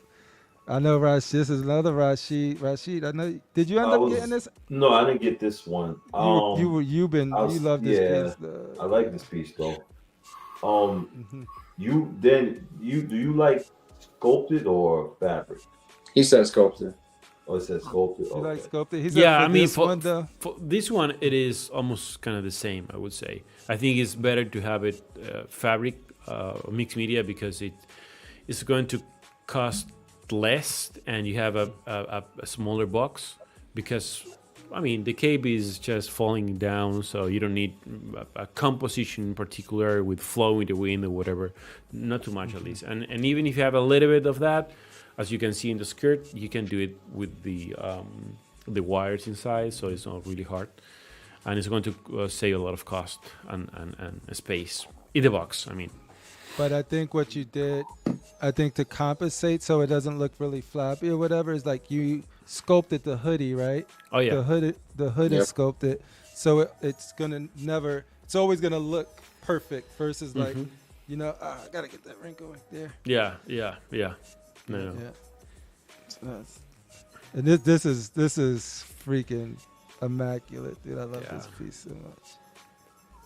Yeah, this one I think is one of the I enjoy the most, because I did the whole anatomy first, but as a écorché, an écorché is when you just sculpt a person without the skin, and you do all the striation, the muscle striation, and all the separation of the muscles. And I did that first because I knew that I was going to monster fight, let's say, after that, and I use all the real position of the insertions and the origins of the muscles, and then put it on top of each other, and then I was playing with that. But first I did it like if it was a real person, so because it's actually came from a real person. And then I elongated a little bit more the legs and the arms, whatever. But it was really fun project, and I really like this one. The whole composition with all the changes looks really nice. Yeah, this came out so sick, man. Yeah. And then this is another one. I'm like, boo! If I was on my DC days, I was close. Batman is bloody, so you got away with the blood on this one. Yeah. I thought that they will say no when I put all the blood in the knees and the teeth, but I think they like it so much that I say yes anyway. Sometimes if you get that impression of you cause that feeling on them, they will say, oh fuck it, yeah. Or if they know it's done with it's done tastefully. It's a purpose. It has a purpose versus like just being gratuitous. Yeah. We got a quick question from Miguel. Have you seen X-Men 97, Daniel? Yes, sir. I watch it. I love it. There we go. Yeah. saying, One thing, maybe the last episode. They already put more episodes. Yeah, it's all out. All 10 are out. Well, I didn't watch the last watch was the one, Mr. Sinister one. Oh, you got like two more. I'm glad you didn't watch our show last week. Spoiler. Yeah. Oh, really? Yeah. Big time spoilers. We'll spare you, but no, it's really good. Okay, I have to watch. I will say that Bishop is going to have a huge role. It looks like Bishop's going to have a huge role next season, so maybe that license is going to be available for we get Bishop. a Bishop. I'm just saying. But yeah, this is your. I love how twisted We're gonna get this a Bishop, Joker is. Rashid. Look at that smile, Look at that. He's twisted. Yeah. Oh yeah, with the face he's got some strange things happening in that brain. It's a good picture too because of the depth of field. For the hair, I was kind of thinking that the hair was kind of snakes, that was crawling in his mind, and I just like every single strand, it is like a going up and doing kind of curl thing, and kind of weird, and He's nothing got his worked. dirty ass suit like it needs to be. Look at Yeah. that. Yeah, and I like the touch with the crowbar in the back. Uh-huh. Batsy. Yeah, see? Yeah, it's just really twisted. Yeah. So this piece right here, I absolutely 100% love the sculpt of this. It's the Spider-Man that I always dreamed. I love him twisted and up like that. But I would always tell myself I need to see the base in person because I can't make a educated decision of how it will look from pictures because it is forced perspective. What are your thoughts on forced perspective in general? And how does this look in person? Because like I said on multiple shows, it's like I can't tell from pictures. I wish there was a store that I could walk in and see it before purchasing. Yeah, I wish there was a store too. Come on, man. Collectorzown, baby, in Michigan. I can't fly over there to look at it. I wish there was a store. But you know what? Now that there's STATUECon, maybe. I wish there was a store close. Hey, Marcos, I wish it was a store closer. I know, closer. You need to open a new one, dude. A new, right a small here one. West Coast. in Raleigh, Bring North me some Carolina. investors. Do it on the West Coast. Give me the wallets. Let's do it. There we go. Yeah. Well, But yeah, 'cause Hey, I think the Sideshow scope is on the this West is Coast. amazing. in person looks way better than, I would say, just it looks way better than in pictures because you need to see it from the angle that is it was made for, and it is part of this line of I think it was Miles Morales and Spider-Gwen. Ghost Spider. Ghost Ghost Spider, yeah. Yeah. And I think they look really good, but yeah, I'm more of a classic basis as well. So, but in person looks good. You have to It take looks really good. We have the Ghost Spider one. Yeah.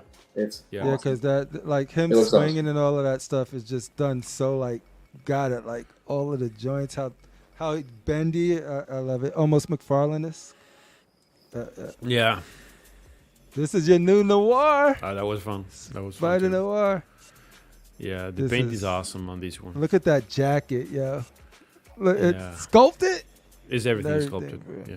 This is a That pure is example of what I was talking about. The exclusive portrait I love right there. Mm-hmm. That Yeah, I took inspiration on one of the covers. It is a nice story too, and it was a really fun project too. I mean, especially because of we knew since the very beginning that we were going to paint it like if it was not miniature, but you know when in the miniatures world when you paint the shadings and the lights, so you can kind of Warhammer create days. the effect of being getting a light from different sources, and it looks really good.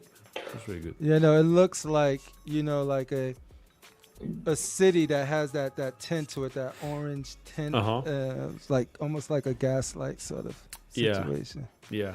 Here's your piece, Casual Nerd. So so this one here is the Green Lantern. So you guys doing a whole line of Justice League, and this is one of them right here. So like y'all been like I'm saying, you guys have been like just dropping them back to back to back to back. Yeah. So I know there was some talk about the legs on this one with the anatomy. Like, what are your thoughts overall? I think the first time the people was talking about the legs was because of one of the pictures was taken from below. And of course, perspective is going to work like that. You know, everything that is closer to the camera is going to look bigger than the rest. But and then if you see it from the angle that is, made for, or not just made for, the right angle, it looks kind of muscular. But it is, in the comics you can see a very muscular, lean guy. So I don't think it's too much, but I mean, I take it. And next time when I work on my statues, I'm going to be more careful of not making legs too big, let's say. But I didn't have that issue in the past with all the characters. So, but I know it depends on the pose and depends on the proportions, maybe.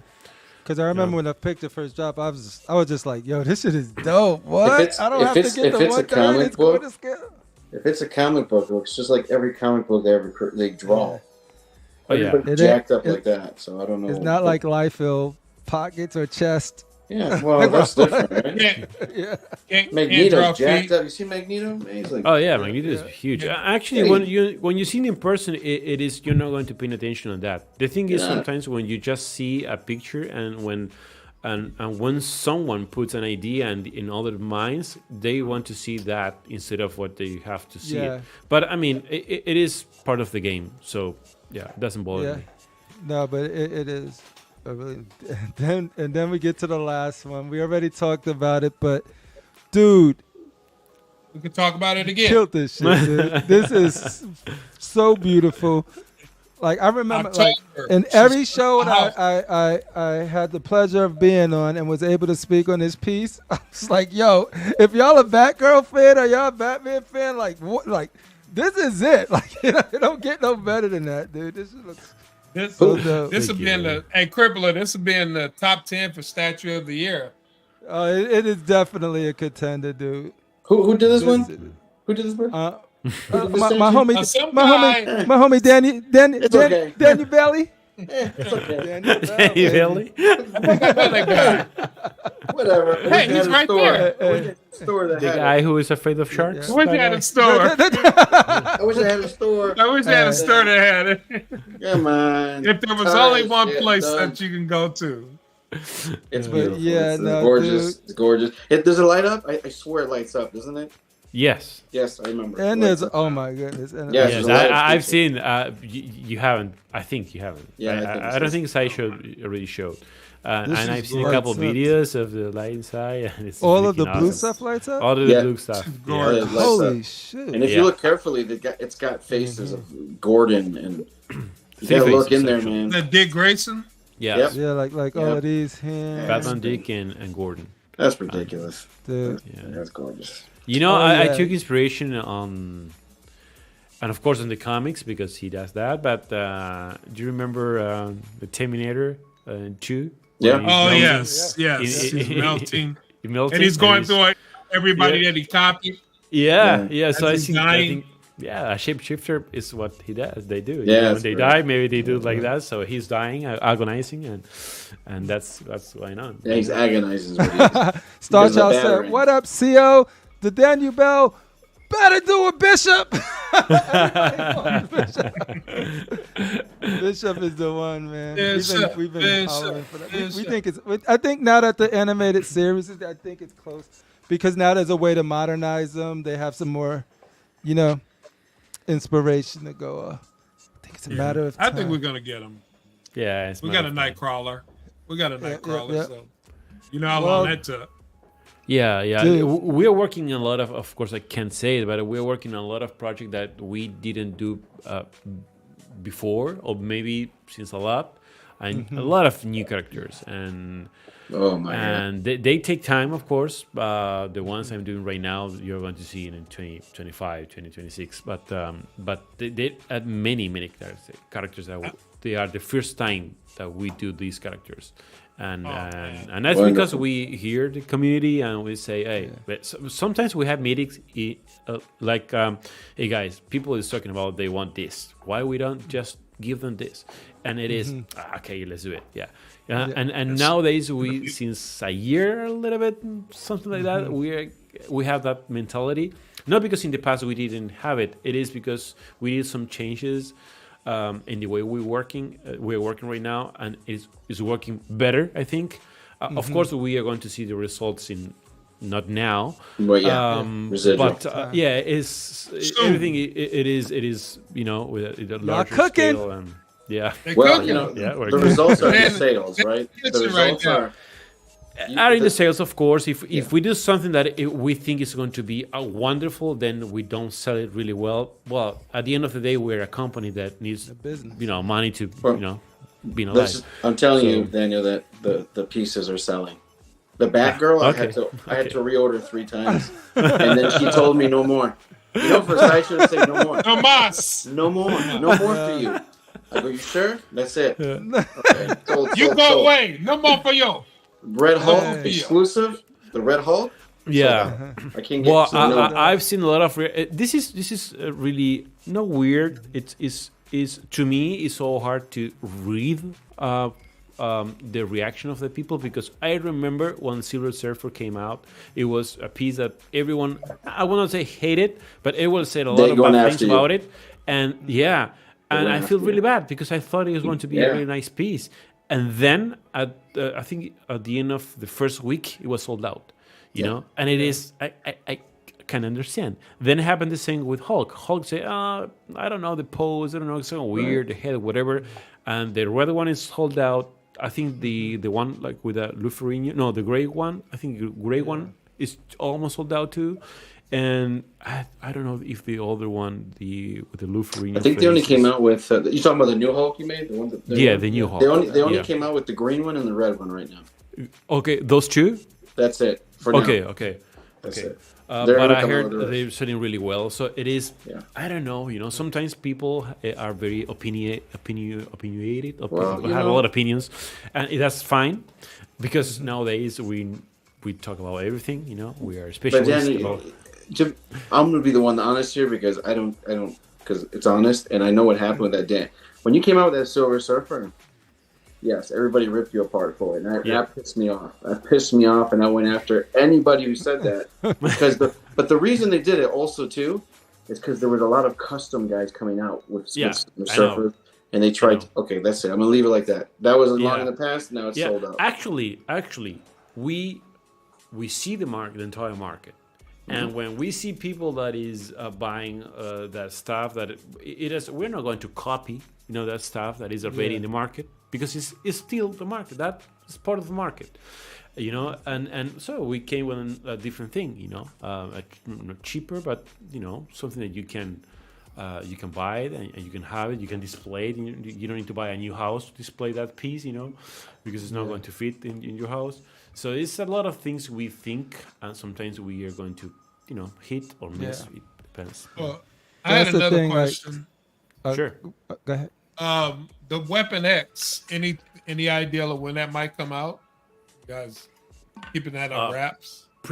The Weapon X, you're going to love it. I'm sure. Martin did it. It's one of my. That piece, I will tell you. That piece is one of my favorites from Martin, one of my favorites by far. And the Constantine, they already show the Constantine, not the piece, but they show the logo, right? The logo. That Constantine piece is crazy.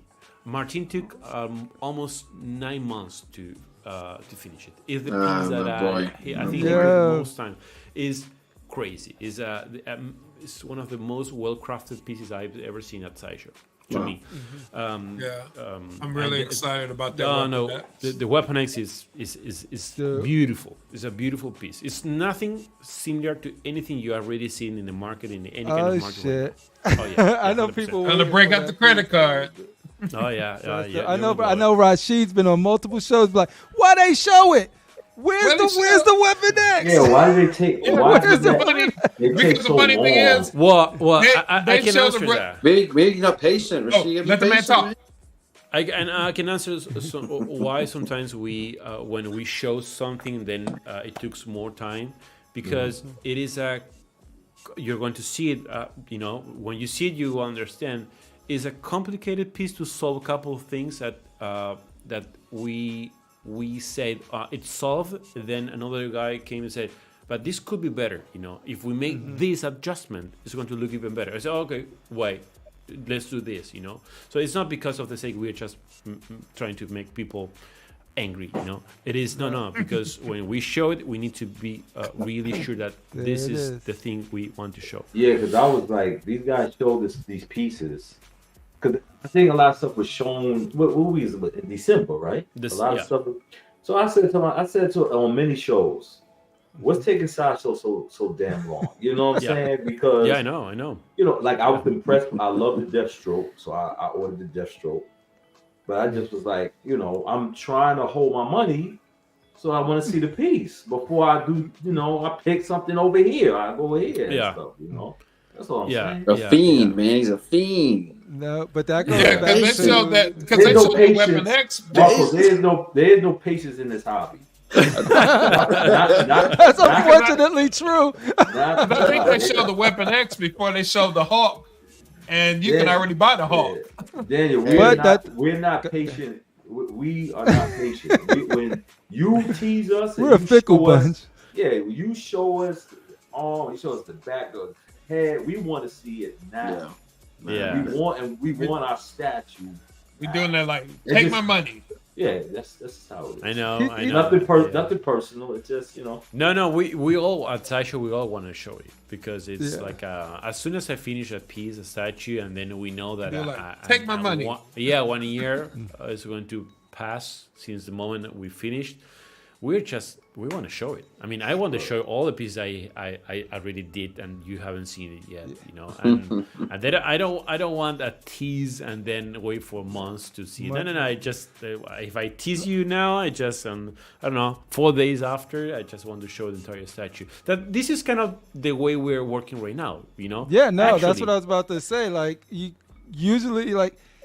I was about to say is because it goes back to what you were saying. Like, if you need more time, you're going to take more time to get it right. And probably some things, feedback you got that you guys feel like you want to act on before you show it again and then change it. When you show more, it's harder to change because you already got people. You're either going to get that opinion out. Mm-hmm. But besides that, you guys have been like, yo, we showing this and then here's a drop. Oh, here's the ES and here's where you could pre-order it. Like, it's been that consistent. So like we're that's why we was wondering about the Weapon X because it was like, yo, everything else is like bam. You're going to see it, I think, very soon. But that's why we changed the way we're showing stuff. For example, when we tease something, for example, for Badger, the first thing you saw it, I think it was we showed the pictures and then I showed the 3D file, so you can see the whole 360 views and you don't have any questions. This our view looks weird here. No.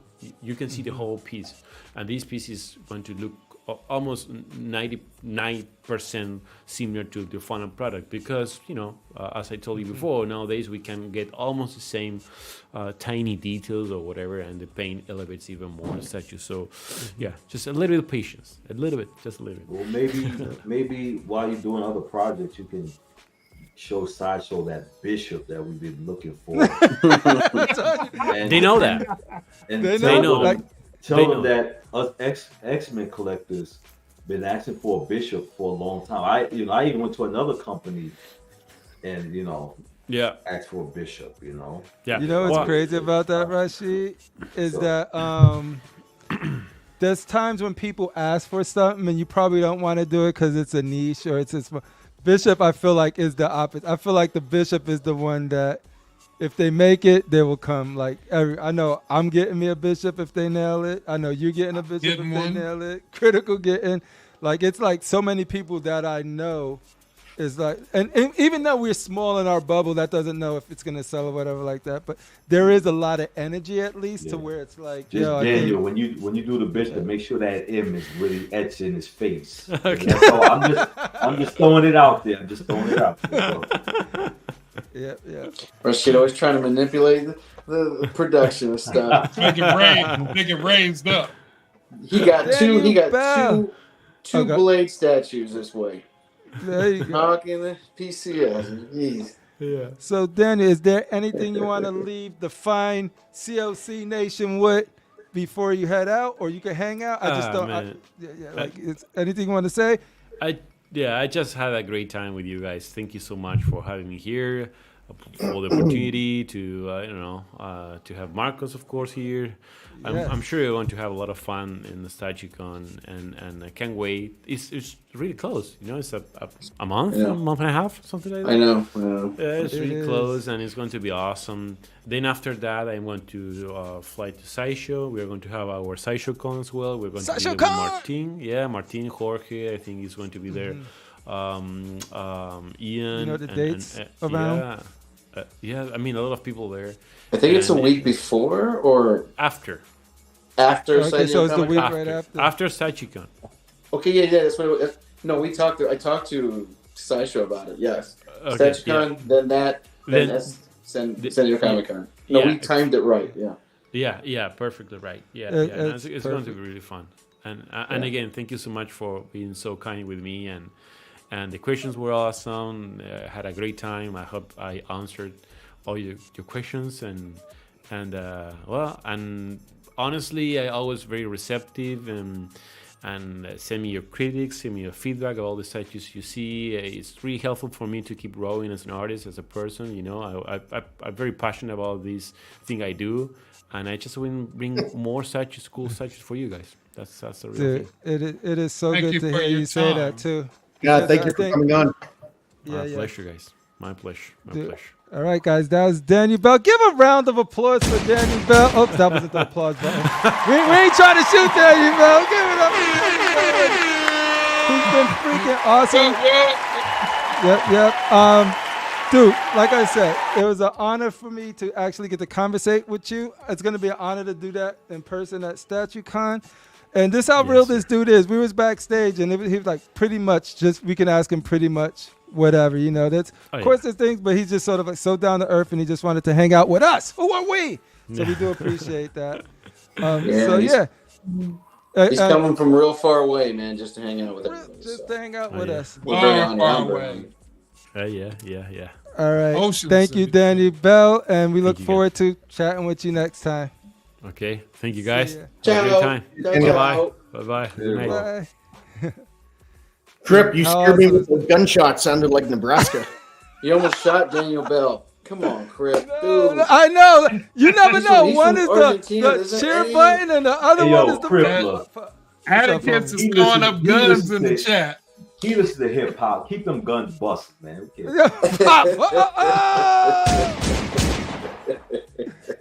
That's what we do on. That's what we do on Wednesdays. All right. Yes. Now we're gonna get into Really, Shane? our giveaway. We're gonna Cash- while we're Cash doing this them out there, pictures. Really, Shane? Anybody who wants to, so this is how we're gonna do the giveaway. The only thing is that you need to be subscribed. That's it. There's no Facebook thing. There's nothing. It's just be subscribed to the channel. And then we're gonna do the first Collectorzown giveaway for the $50 gift certificate tonight in celebration for STATUECON. And then we're gonna do another one as we march. Ooh, I almost knocked down my Grimlock, dude. Oh, No. No, as we march, the march to STATUECON, we're going to be giving out more stuff, more surprises, more giveaways. So just subscribe.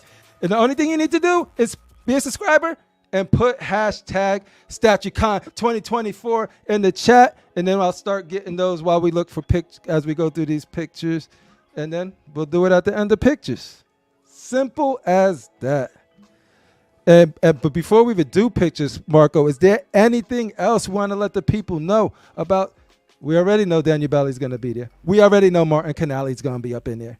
Yeah. We already know that RASHEEEEEEEED got his ticket last night. No, Did he? That was too far. That was too far. No, he didn't. No, he didn't. You got me all happy. Critical Mass. Do you got an announcement? I got a big thing going on for June. That's why. You know, trust me. I want to, June? come out there. Yeah, I do. But I'm gonna try my best to come out there. You know, I'm definitely trying to rock my Jets. You got me jersey. happy as hell, bro. I'm trying to rock my Jets jersey. You know, let y'all know that Jets is in the house. Jets? I'm a Jets fan. I'm a Jets fan. Jets fan. I got a Brownie. We're gonna have I got a Brownie Nagel. Yeah, you a Jets fan? Somewhere. You I a got a Jets Ken fan? O'Brien one. That's how long I've been a Jet. All right, my bad. I was trying to cause problems, but I'm sorry. He said, "I'll wear mine too." I got a couple. I got Chad Pennington. I'm trying to get this. I'm trying to get this Joe Namath. I'm trying to get the throwback Joe Namath one. Oh, that's cool. Yeah. That is what's up. So let's rock these pictures. Man, talk about Galacticus. That's cool. Yo, she is freaking getting squashed. Yeah. She getting a hand job. Oh, this looks cool right here. At first I was like that face, but then like overall as it being the miniatures to something that's way more substantial. Like stuff. Look at that. Get your girl, homie. Get your girl. That's it. That is it. I like that.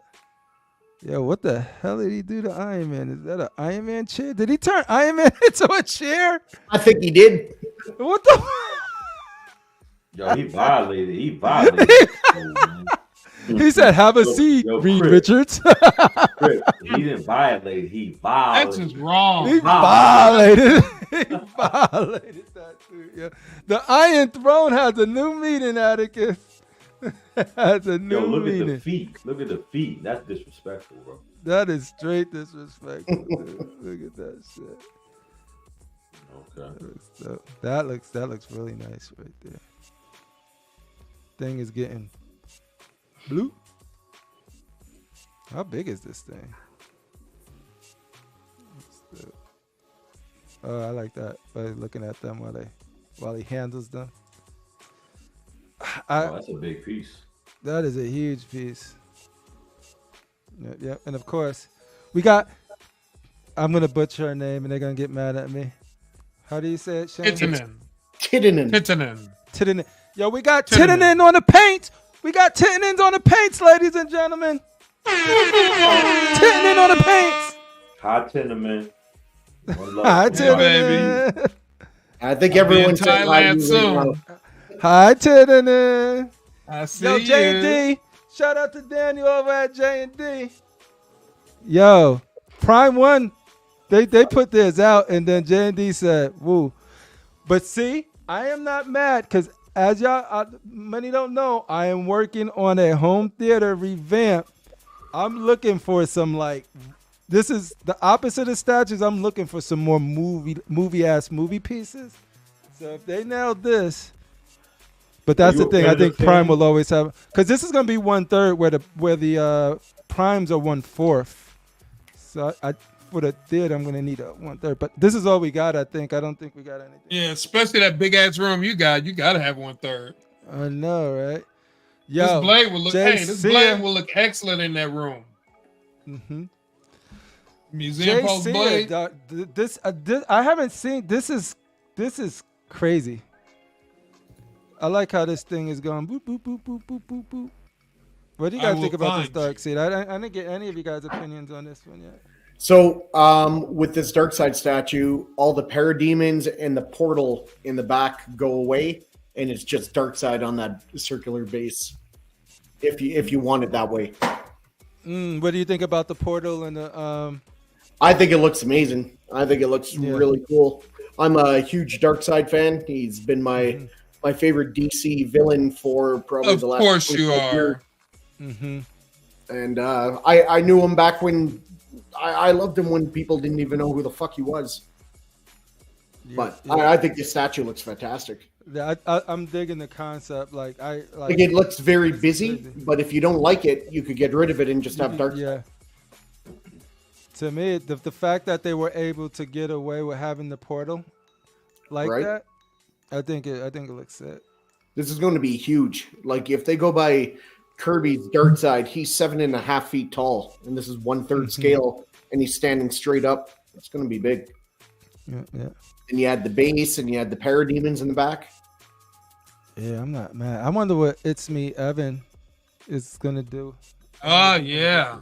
Because he gets every dark side, Yeah, you know he's got to get it. Mm-hmm. Wonder Woman! What's up with this gold thing, though, bro? Y'all like this? Not really, not the gold. I think it's okay. I like it. I think it looks good, yeah. But the shield, is that the shield? Is that like an original shield? Because it looks modern. Like the rich. Oh, it looks more modern, but I couldn't tell you. I don't know Wonder Woman like that. Because her suit's so classic. Yeah. I like it would be more red. But I do like the sculpt. It's a lot better than it was. So yeah, tell me what you guys think about this gold in the chat. Fada says it's dope. I think it's dope. I like it. Marco said it's dope. All right. Yeah. Like I said, you know what it is? I'm just a little freak and I just want to see skin there, so don't judge me. You know. You know what I like about it? Like Deja. Because somebody was saying it was a little too much. Yeah, like Deja. Like Deja. Because I love my Wonder Woman with the panties, the Star Spangled. The panties. Yeah, she's got the Star I don't like Spangled. that. I don't like that skirt. It's like, No, me neither. That's what I like about this. Yeah, Classic. It's classic. I love the panties. I never liked that skirt. I love her wearing panties. Yeah. So I do agree. For me, though, I understand she's an Amazon. She's jacked. She's big, but it's a little too much. Yeah, I agree. Mm. I like that they embraced her Amazonian side. I got so much Gal Gadot in my head, which is she's a beautiful woman. Right. But me, I always seen her as an Amazonian. You know what I like about this too? If you got the Justice Buster and you see how she has the shield, it kind of matches like that. You know, the Justice Buster shield got her shield destroyed and stuff like that. Oh, got you. Yeah. Danny Lee, is this on your list? Except you couldn't pair them together because this is 1/3, and that's yeah. No. So this is the regular edition. You get the lower torso #1, upper torso #1, without a choker and holding a lasso. You get the AR head. I don't know what the AR stand for. And you get the panties. And you get the pantalones. All right. Pantalones. She look mean. Premium Don't edition. be so mean. You get the lower torso #1, upper torso #1, without choker, holding a lasso, airhead. Add-ons. So what you get with the premium edition, you get a lower torso #2 with the 80s suit, upper torso #2 with a choker and arms on the side with closed fists. You get the shield, you get the sword, you get the spear, switch out head, a modern head, and a curly hair 80s. Then you get the torso base, so you could put the torso on that. Oh, right here. There you go.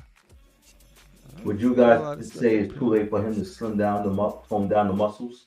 You think it's too late for that? You could give him. We can give him the feedback. But it all depends on how many people it bothers. Like, cause right. For me, you like it like that? I like it like this only because this is how I'm used to seeing her. But it's probably too much. It's probably that it was so slimmed down with the Gal Gadot that anything that is more like Amazonian, I'm probably more for. But maybe like somebody like you and Shane probably will have a better idea of like what she is. You know what I like about it? You see how he does the advertisement of this piece though, with the explosion of the colors in the background? Yeah. I know it's just, but I kind of like it, Yeah, no. It did make the piece pop. Like when you first see it when they shit, it's like, oh shoot. You got an ultimate edition she's too skinny. That's what I love. Like Shane sends me these pictures and I just number them and put them in. I don't see them. And so like when I get to the show, most of the stuff you can't help but see, but like little things like this, I'm like, dude, it's not only a premium, there's an ultimate edition too. So you get everything we said with the other one. So what is the ultimate edition add then? Add-ons. So is this just more add-ons? So you get the 8. I thought we mentioned the 80 suit already. Choker arms we mentioned already. Shield, sword, spear we mentioned. Sweet out head model wheel. So the extras. Okay, the extras at the bottom is what you get. You get the upper torso #3, helmeted. Oh, you get the helmet. Extra switch out modern head, and then of course you get the torso base and the 80 suit base. Yeah. That's the Amazonian armor look I was talking about. Yeah. Walter said, I want Gal, not China from the WWE.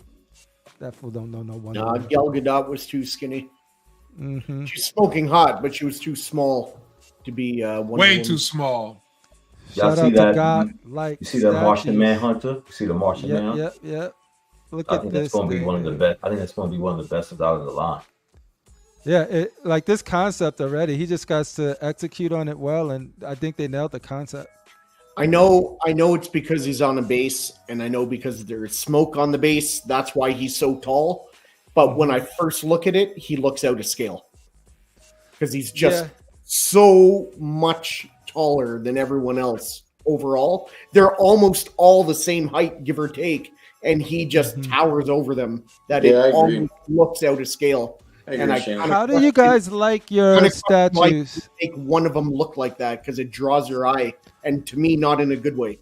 Even But though it has to draw it if it's like a key pivotal like a leader or something, like somebody like Right. So like in a line, do you guys want them to try to use the bases to make sure that they line up right? Or Well, do he's you doing want the them to museum have stuff, right? He's doing Yeah. So I understand what Shane's talking about. What is he floating? Is that what he is? He's kind of flying up. he's floating, yeah, I guess. Yeah, you don't need him to do that. I think he's coming out of a spaceship. You don't need him to do that. Just bring him down. You just bring him down, and it's going to look perfect. Yeah, if you just put him on top of that base without the and still have the smoke or whatever it is coming on the side, but he's not on top of it, and you probably save about 3-4 inches on the height, and that would look better. Yeah, because his the cape and the pose is already it's doing all of the work for me. Yeah, Like, that's fantastic. You got rubber face Michael Myers in the chat. Shout out to Rubber Face Mountain. Let's pick up a random positive joy from him. Let's see. Yeah, random. You never fail to amaze, never cease to amaze us. Her quadra He did say one thing. I like the flash. There you go. There you go. Like not like for me. I like the. I'm happy for Piggy that he gets his Yes, Martian for sure. I'm glad Piggy's got it. Yeah. Start saving your ducats, homie. Abby, Last of Us. Shout out to Abby. They're on the line. Anybody? I don't think there's many people that's gonna pick up that Last of Us piece, but it's No one gives crazy. a shit. No. I just want to watch the show, Matt. Next. Hey. Next. Next. Damn, you let's guys go. are some heartless dudes, man. Next. See, shout out to the people. He's like Abby with a that's dangerous. That's dangerous. I thought he was saying something positive. Still, ladies and gentlemen. Yeah. Shout out to all of the power. Shout out to all of the Power Rangers out there. But next. Shout out to Archangel. Archangel, there you go. Still. Number one Power Ranger. There he is. So the Shaquille O'Neal movie is not considered anything. It's just That's canon, brah. That's Hey, canon. That's Right? canon. That was stupid. Marcos, don't even ever bring that movie up. I'm again, sorry. bro. So I'm sorry. Yes. I was in a theater when I went to see that, and I remember they were supposed to get create the sense of speed when the person in the wheelchair was like, I need you to go fast. And he said, is this fast enough for you? And they were dead serious, like it was going fast, but it was going like this. I was like, yo, this is so bad. This Anyway, bad. this Bad. I bet even Shaq is like, I fucked up.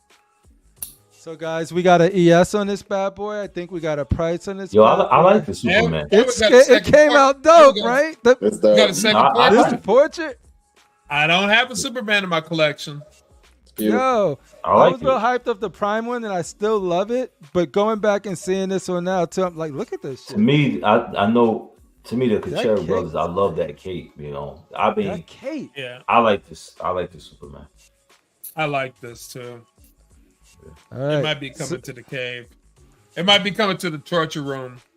It's okay. I've seen much better 1/4 scale Superman, so I wouldn't even put it in the top 50%. Hey, I Shane. don't think it's bad. Hey, There's Shane. just a lot of competition out There's there. a lot of I don't Superman. think Shane. it holds up at all. Hey Shane, That cape is Yeah. amazing. you watch your mouth. You know what we gotta do though, real quick, just super fast. Is this cock certified or cock block? Cock certified, man. Cock block. This is We got dope. one cock Not block. because it's bad, just because there's so many better ones out there. No, we talking about just this piece, the piece, not everything around it. Like, is Yo, this, honestly, CriPPleR, Yeah, stay focused. I was So even what- thinking about getting this piece, man, because it's a Superman, you know. Which one's Yeah. which one's the new portrait? The one on the right? To left. That's the new. I think it's this one, right? I thought the You one. see? Let me look at the other one. Or is it? Yeah, this you're right. one? You're right. No, you're right. That's That yeah. the That's one on the right is. Dang, you talk. I think this one looks way more like an Alex Ross one than the LBS. To be honest with This you. looks really. and it's really going to be a good. lot cheaper. Oh, It's man, also- this is I'm not trying a to compare striking them. visual with that cape. I'm not dude. trying to That compare cape got them. I'm seeing the motion. portrait, bro. Right. you know, because one I quarter, got one's you. the third. You know, but that I was like, dang, because go back to if you can go back to that split. Yeah, figure all that. Yeah, because The this split. works for me. I love quarter scale. Oh, the split. Yeah, see what I'm saying? Look how his whole neck, everything's completely changed because of that. Yeah, it's like a That dad bod goes right into him. Boom. I even love the clouds. You know what I'm saying? I like Yeah, that. it's No, nice, this- man. The cloud, that's a really nice good effect. motion, dude. That the cape is selling it for me. Yeah, the Thank- cape is yo. killer. I don't think Thank he did a second God portrait. And- man. Sideshow Portrait, did too. not use a fabric goddamn cape. And that's Oh, what I yeah, mean. I'm- Like this is the Tired type of of move the that you fabric won't get capes. No on more a fabric cape. capes. This one's it. But all right, so we got certified from me, blocked from Shane, certified. Marco. Yes. Oh, crit. This might drop Certified. tomorrow, by the way, too. It might drop tomorrow. Oh, really? Yeah. And Hot Rashid, certified. you got this certified. Definitely. Congratulations, Sideshow.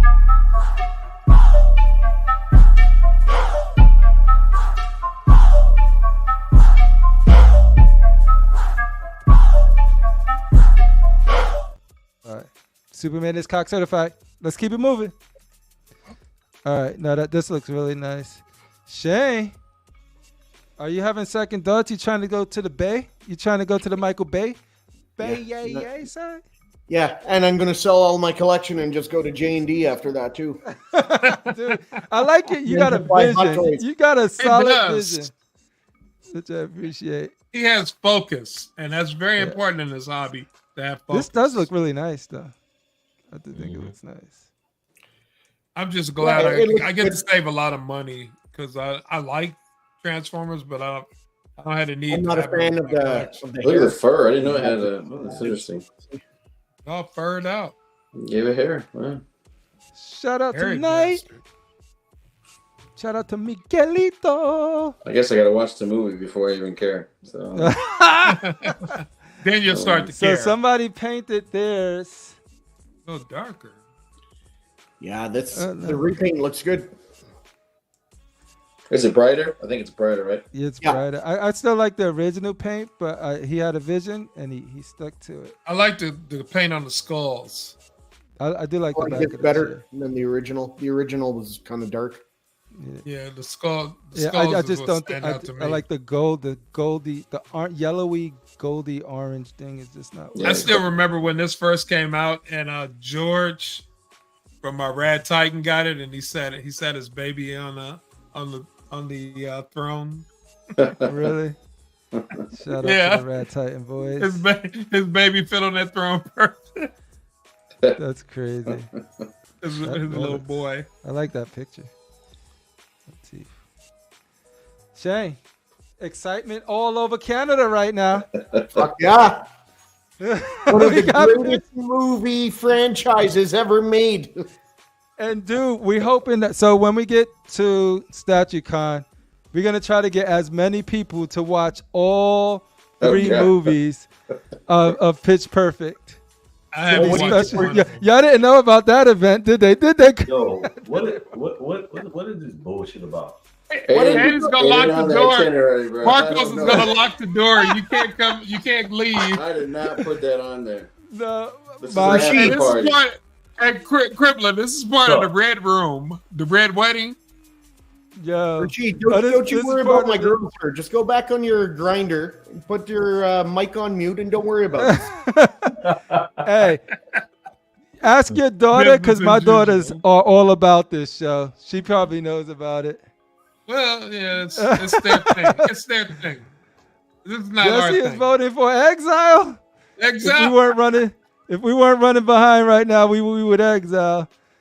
Shout out. So Darth, Rashid, and myself will be on Collectors Assemble live with Miguel Toy Quest. Just talking Xbox, X-Men stuff. Xbox. So Maybe you So should make go sure on- you Xbox, guys X-Men. tune in. It'll be my debut there, so it'll be interesting. Oh, congratulations. Yep. And that's it. So you guys have a conversation without me because I'm gonna go. Remember, guys, I'm gonna go through the chat. Anybody who got hashtag StatueCon 2024, I'm gonna put on a magical wheel, and then we're gonna give you that. We're gonna do that first giveaway. Right, and whoever wins it, you have to contact me if it's Instagram, Facebook, whatever. Contact me, and now apply it to an account. You're gonna make an account on the website. Yeah. And it's not restricted. It's not Details, only go to Marco. pre-orders or unstock. You can do whatever you want with it. And it doesn't expire either. So. No, that's good. I hate when these things expire. Yeah, expire or like it's limited to you can only use it on Funko Pops. Everybody, that's it. Yeah, Funko they'll have Pops, things that nobody wants. Yeah, the Funko Pop. We're trying to sell this shit that nobody wants. So here's a promo code. Marcos, is Funko Pop still doing well, or you don't know? Oh yeah, yeah. You got a dedicated fan base with those, Rashid. They were no. I know they were selling, but I thought they were saying that they had so many. Well, they make so many, right? They have the most licenses in any company. Right. They were at C2E2, and those lines were out the door. People were shouting. Stupid ass clowns were jumping up and down. People were like, "Oh, they loved it." I've got a few of them, but they were. We got a shit ton of them. We got Funko Pops. I didn't buy them. They were gifts. I got a Thanos. We use them for like a lot of times charity. We give a lot of toys and stuff to like children's hospitals and stuff. And people will come in and for $5 put it in the box or something. Or even young kids, man, they come in, they want to start with statues, but they're not at that level to go Diamond Select yet. But they want to, because Funko is a little statue. It's all you can do with it. Just put it up there and that's it. That's the way we look at it. We don't overprice them. We don't have like rare ones and shit. It's like, oh yeah, this one's $100. Why? Because they're just very casual. CriPPleR, it's gonna take long for this. It shouldn't be. I'm just going through right now. Once we spin it, we're only doing one. So, Rashid, hold on.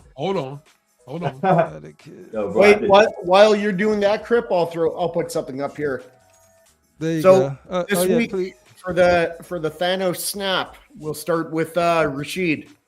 Oh, there you go. What are you snapping out? Sports or superheroes? Sports. Easy. Fair enough. You say it like everyone's gonna pick fucking sports. No, pretty much everyone's probably in this place. In this group. There's a lot of people who love sports, man. There are a lot of people who love sports. Statues. What about you, Critical? Thanos, sports, snap. Boom. Marcos? Sports. Goodbye. I'm actually gonna snap out. I'm gonna take out superheroes. No way. Exile this. Get out of here. Exile this fool. Fake ass collector. Get him out of here. You know what, Shane? We can have a long conversation of how sports is as fake as the superheroes are. Fair enough. We don't have enough. That's another show. That's another 3 hours. That's gonna take a couple of beers. The fixes. A couple of some cigars. Maybe some gummies. I'm taking a dive bar. We're just gonna sit there and talk about it. Hey, but we do got a new segment. We could do it while here. Man. I got some dive bar. I got what you got. What you got, Crip? It's called W's and L's, pretty much wins and losses for the week. Anything. What is a W? What is a L? Win, loss. Hey, I got one. Critical mass. What is your W for the week? I'll go with the L first. Okay. It's already happened. It's passed on. I should get over it. The Lakers aren't moving forward. If we're talking about sports, I'm from LA, so I gotta go with the home team. So they're not going forward. So that's sad to me. So I got you. That's an L. Okay, but the W, I'm going to STATUECON. There it is, nice. ladies and gentlemen. Critical Mass had booked it. You figured it out. I'm going to Michigan. Yes. They're gonna get the Mass Effect and they're gonna get the Mass Effect and the Michigan. Mass Effects are gonna be in the building. I knew you were talking about it. So you figured out the flights and everything else? Yeah, it's still working on it. They're working on it, but it's a. You say you're coming, so you have to hitchhike. You're coming. I'm coming. Yeah. Couple of highways. Well, that's beautiful. That's awesome, man. I'm just comparing Priceline to Trevana and all those. Yeah, Chicago's your cheapest. Is going to be O'Hare is going to be your cheapest coming, dude. Yeah, that's what I see so far. Yeah, it's a big, massive, International Airport. Yeah, and they got everything. The flight, the car, the hotel. Oh, that's cool. Like about a little over 1,500. 5 days. Oh shit! Yeah, that's good then. Yeah, oh, that's good. 5 days. Shit, that was 1 day in San Diego Comic-Con. I was like, I ain't going to this shit. I ain't going there.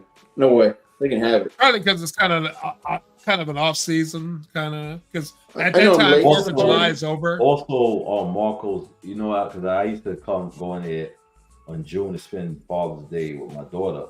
I think a lot of colleges, I don't know if it's the time with San Diego, but I know in June they have a lot of graduations and stuff. So I know California's school times are different from the East Coast. So you saying that around July they have that stuff? Yeah, because I noticed the hotels always pack up, and I had to ask them why is the hotel so expensive, and they said, "Oh, I'm sorry, we had that." We get like a lot of graduations and stuff, you know. So. Dang. All right, cool. I'll say my quick win or loss, and then I'm gonna put this thing up, and we're gonna get out of here. Mine is the W is Kendrick Lamar, Smoke Drake. It's a win for the culture. It is win for hip hop everywhere. I don't even want to remember this. Terrible. You want to move on? Battle, exactly. Man. Give it up. That was funny though. Watching the show, the funny thing to me, how many more do we got? Do you know what the L is? Another one? Rashid was like, "Is there another one?" Yo, him and Keith they like this. Yo, that's right, Rashid. Yeah. Hey, I can separate myself from the time. I could be like, yo, y'all creating some energy, you youngins. You youngins are creating some energy. Hey, but the L though, it ain't the 90s, L but is okay. It goes to Sean Diddy Combs. Y'all know why. I don't even have to say no more. He ain't no man. No Diddy. He ain't no man.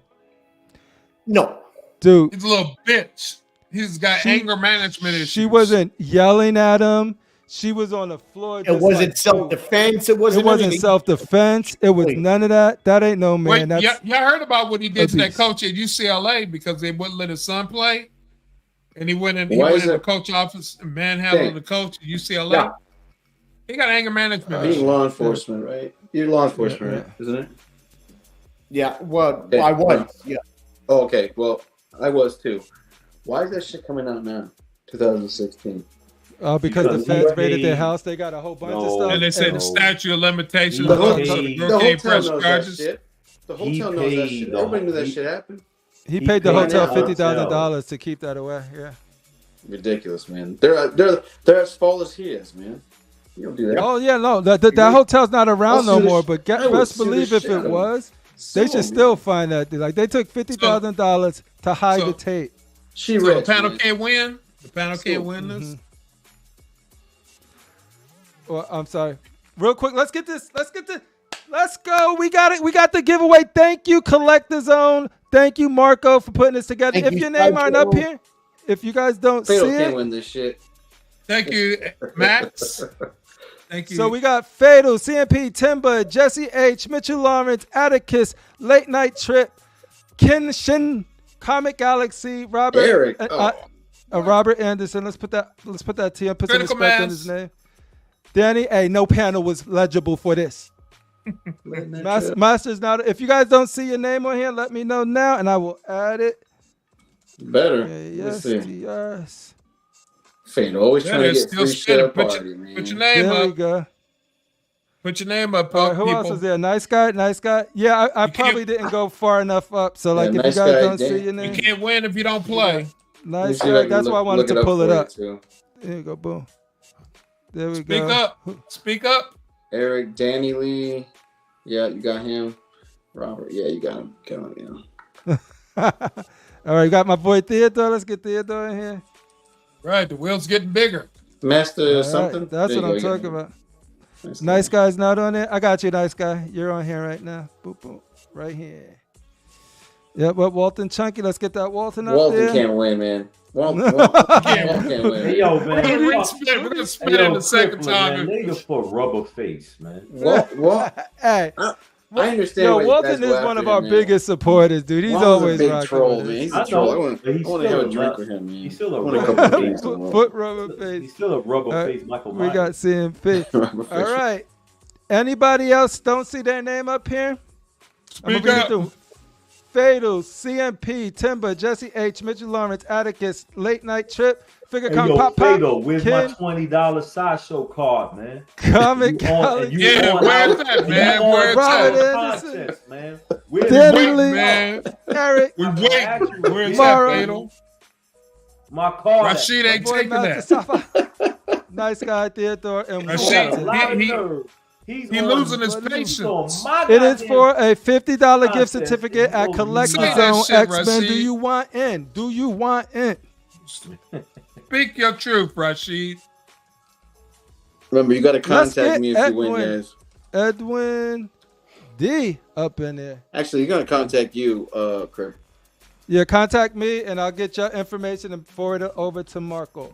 Yeah, y'all know Pretty where to much find all I'm Mr. gonna need is Crip, your account, your name and your account. Yeah. Only thing you need to do is be subscribed here, and that is it. And then everything else, Marcos will give you the instructions on how to do that thing.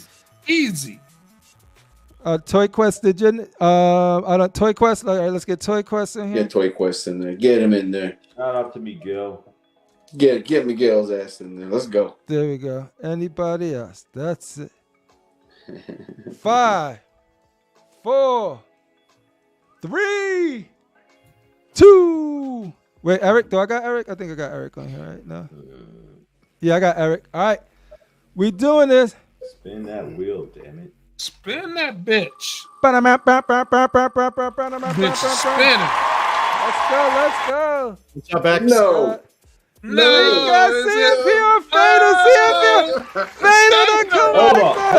Hold up.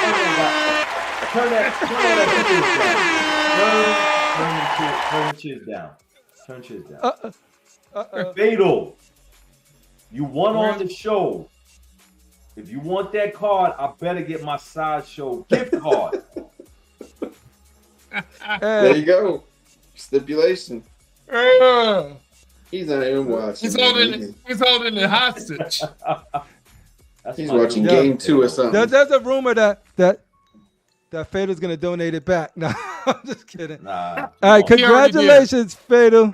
What? Dude, congratulations, Fatal. Appreciate you as always. You know how to find you. Marcos, he's definitely buying something from your store with that. 'Cause he's on the spending spree lately. I know what he's gonna do with the $50, man. He's an addict. Yeah. You already He's know what got he that got. fever. Or Fatal. Maybe if you want, I'll take the $50 since you There you owe go. me the 20, and There you I'll go. use it myself. You owe him 20. You just get paid 20. We cool with that, right? Everybody cool with that? Hey, I don't know what just happened. All I know Let is me know. let me know when it's done. This was the first. We're gonna have another Rushy. one next week. So just keep watching. Next week we'll have another $50 and another one. We're just trying to build energy up. So it's a selfish reason. If I'm gonna do this trip, I want to meet as many of you fools as possible up there. So the more people know about this, the more people that go out there, the more people we get to have fun with up at We need more STATUECON. subs, man. We gotta get you up there, man. And like I said, I just Yo, rock. Marcos, he don't care about no damn subs. You see I how- know, but he should. You see how a fool he acts every day on this show? I know. You're right. You know what? You're right. Unsubscribe, everybody. No, I didn't say all that. He wants to get I do canceled. listen, Hey. Marcos. I do want some super chats. Oh, you're right. Sub, guys. Super Yeah. chat. Hey, We dude, all can have Marco. we all can have sandwiches Super here chat. for free because of these guys. Dude, you know what? One time I was on the show and then people kept super chatting and we took shots. Every time they It worked, dude. It worked. People were popping $25, $30. Dude. Oh, was you with the Dildo King? I don't know Ready. what the fuck that means.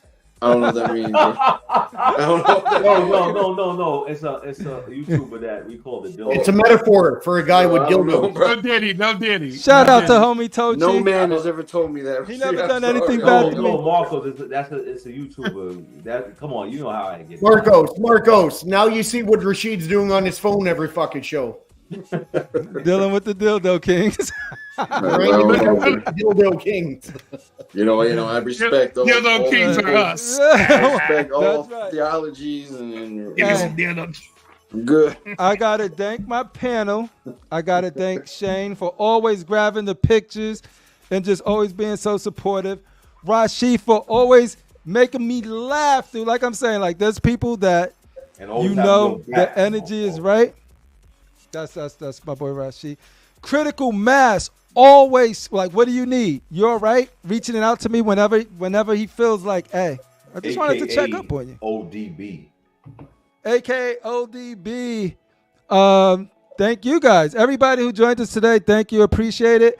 Like I said, Critical Mass. AK, I hope everything's going well with you. We missed you. Can't wait to join us again or whenever you're ready, homie. Shout out to Toy Quest and shout out to Sick. Shout out to Sick, Toy Quest, like Casual, that. Nerd, I like that. Fatal. Yeah. All of them, dude. Yeah, And a big thank you for Marcos for showing up. There it is. Thank you, Shout out to Marcos. Daniel Bell. Y'all ruining my special things. COC. And come on to the COC side because this is the best side.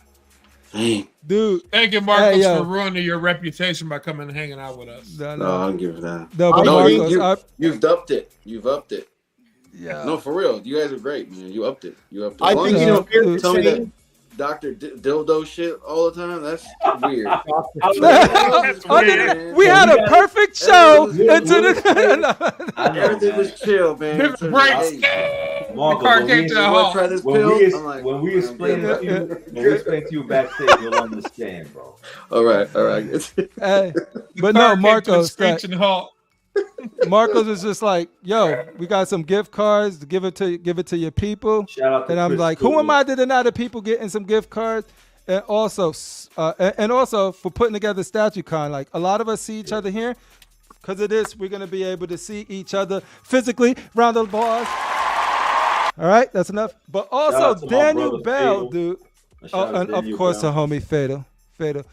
Special shout out to Daniel Bel for joining us. Like this was so short notice, and me, like, I don't like to put things on fly, like promote anything if it's not sure. The fact that it came through and was just like, I'm gonna be there with this short. I'm talking about short notice. Today. It's a testament to the relationship Marco has with Daniel, and then the trust they got in us. So like, I appreciate all of that. But yeah, Edwin Diaz, Casual Nerd, Walton, Toy Quest, Jesse Hernandez, Theodore, all of you guys.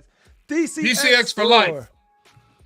Yo, I appreciate you guys rocking with us, and we'll see you guys More in the boys next. and girls. No. Marco, is there anything you want to leave the people with before we get out of here? The last word is yours. Love you guys. Everybody be healthy. That's all I care about, man. Healthy, peace on earth, yourselves, world peace, whatever, man. Just be good and all of the peace. Toy Quest is sick. Yeah. No, I second that, man. You can beef with boys, man. Make it a better place. Back in the day, back in Miami, we have beef. We fucking pop each other in the mouth 2 times. We sit down and say, we're good. That's it. That's I think it's safe to say after tonight, Daniel Bel loves the... He does. CLC, baby. I will not CLC, baby. We need to get him a shirt. CLC we getting red ones, baby. We getting red ones. I can't see shit. I wish there was a store. I wish there was a store where there was a store. You misinterpret that, homie. You totally I was saying like where I could just walk, like me personally. Of course, we got Collectorzown in Michigan representing, but I don't live in Michigan. But I'm getting on a plane to rock with y'all. That's what's up. You know why? Because you know why, Miguel? And stuff like that. And shout out to my man, CriPPleR, always got your back. Dude, I appreciate. Oh, you guys know I appreciate y'all more than words could ever say. And we appreciate you, Mr. CriPPleR. All right, enough glazing. 3, Peace. 2, 1.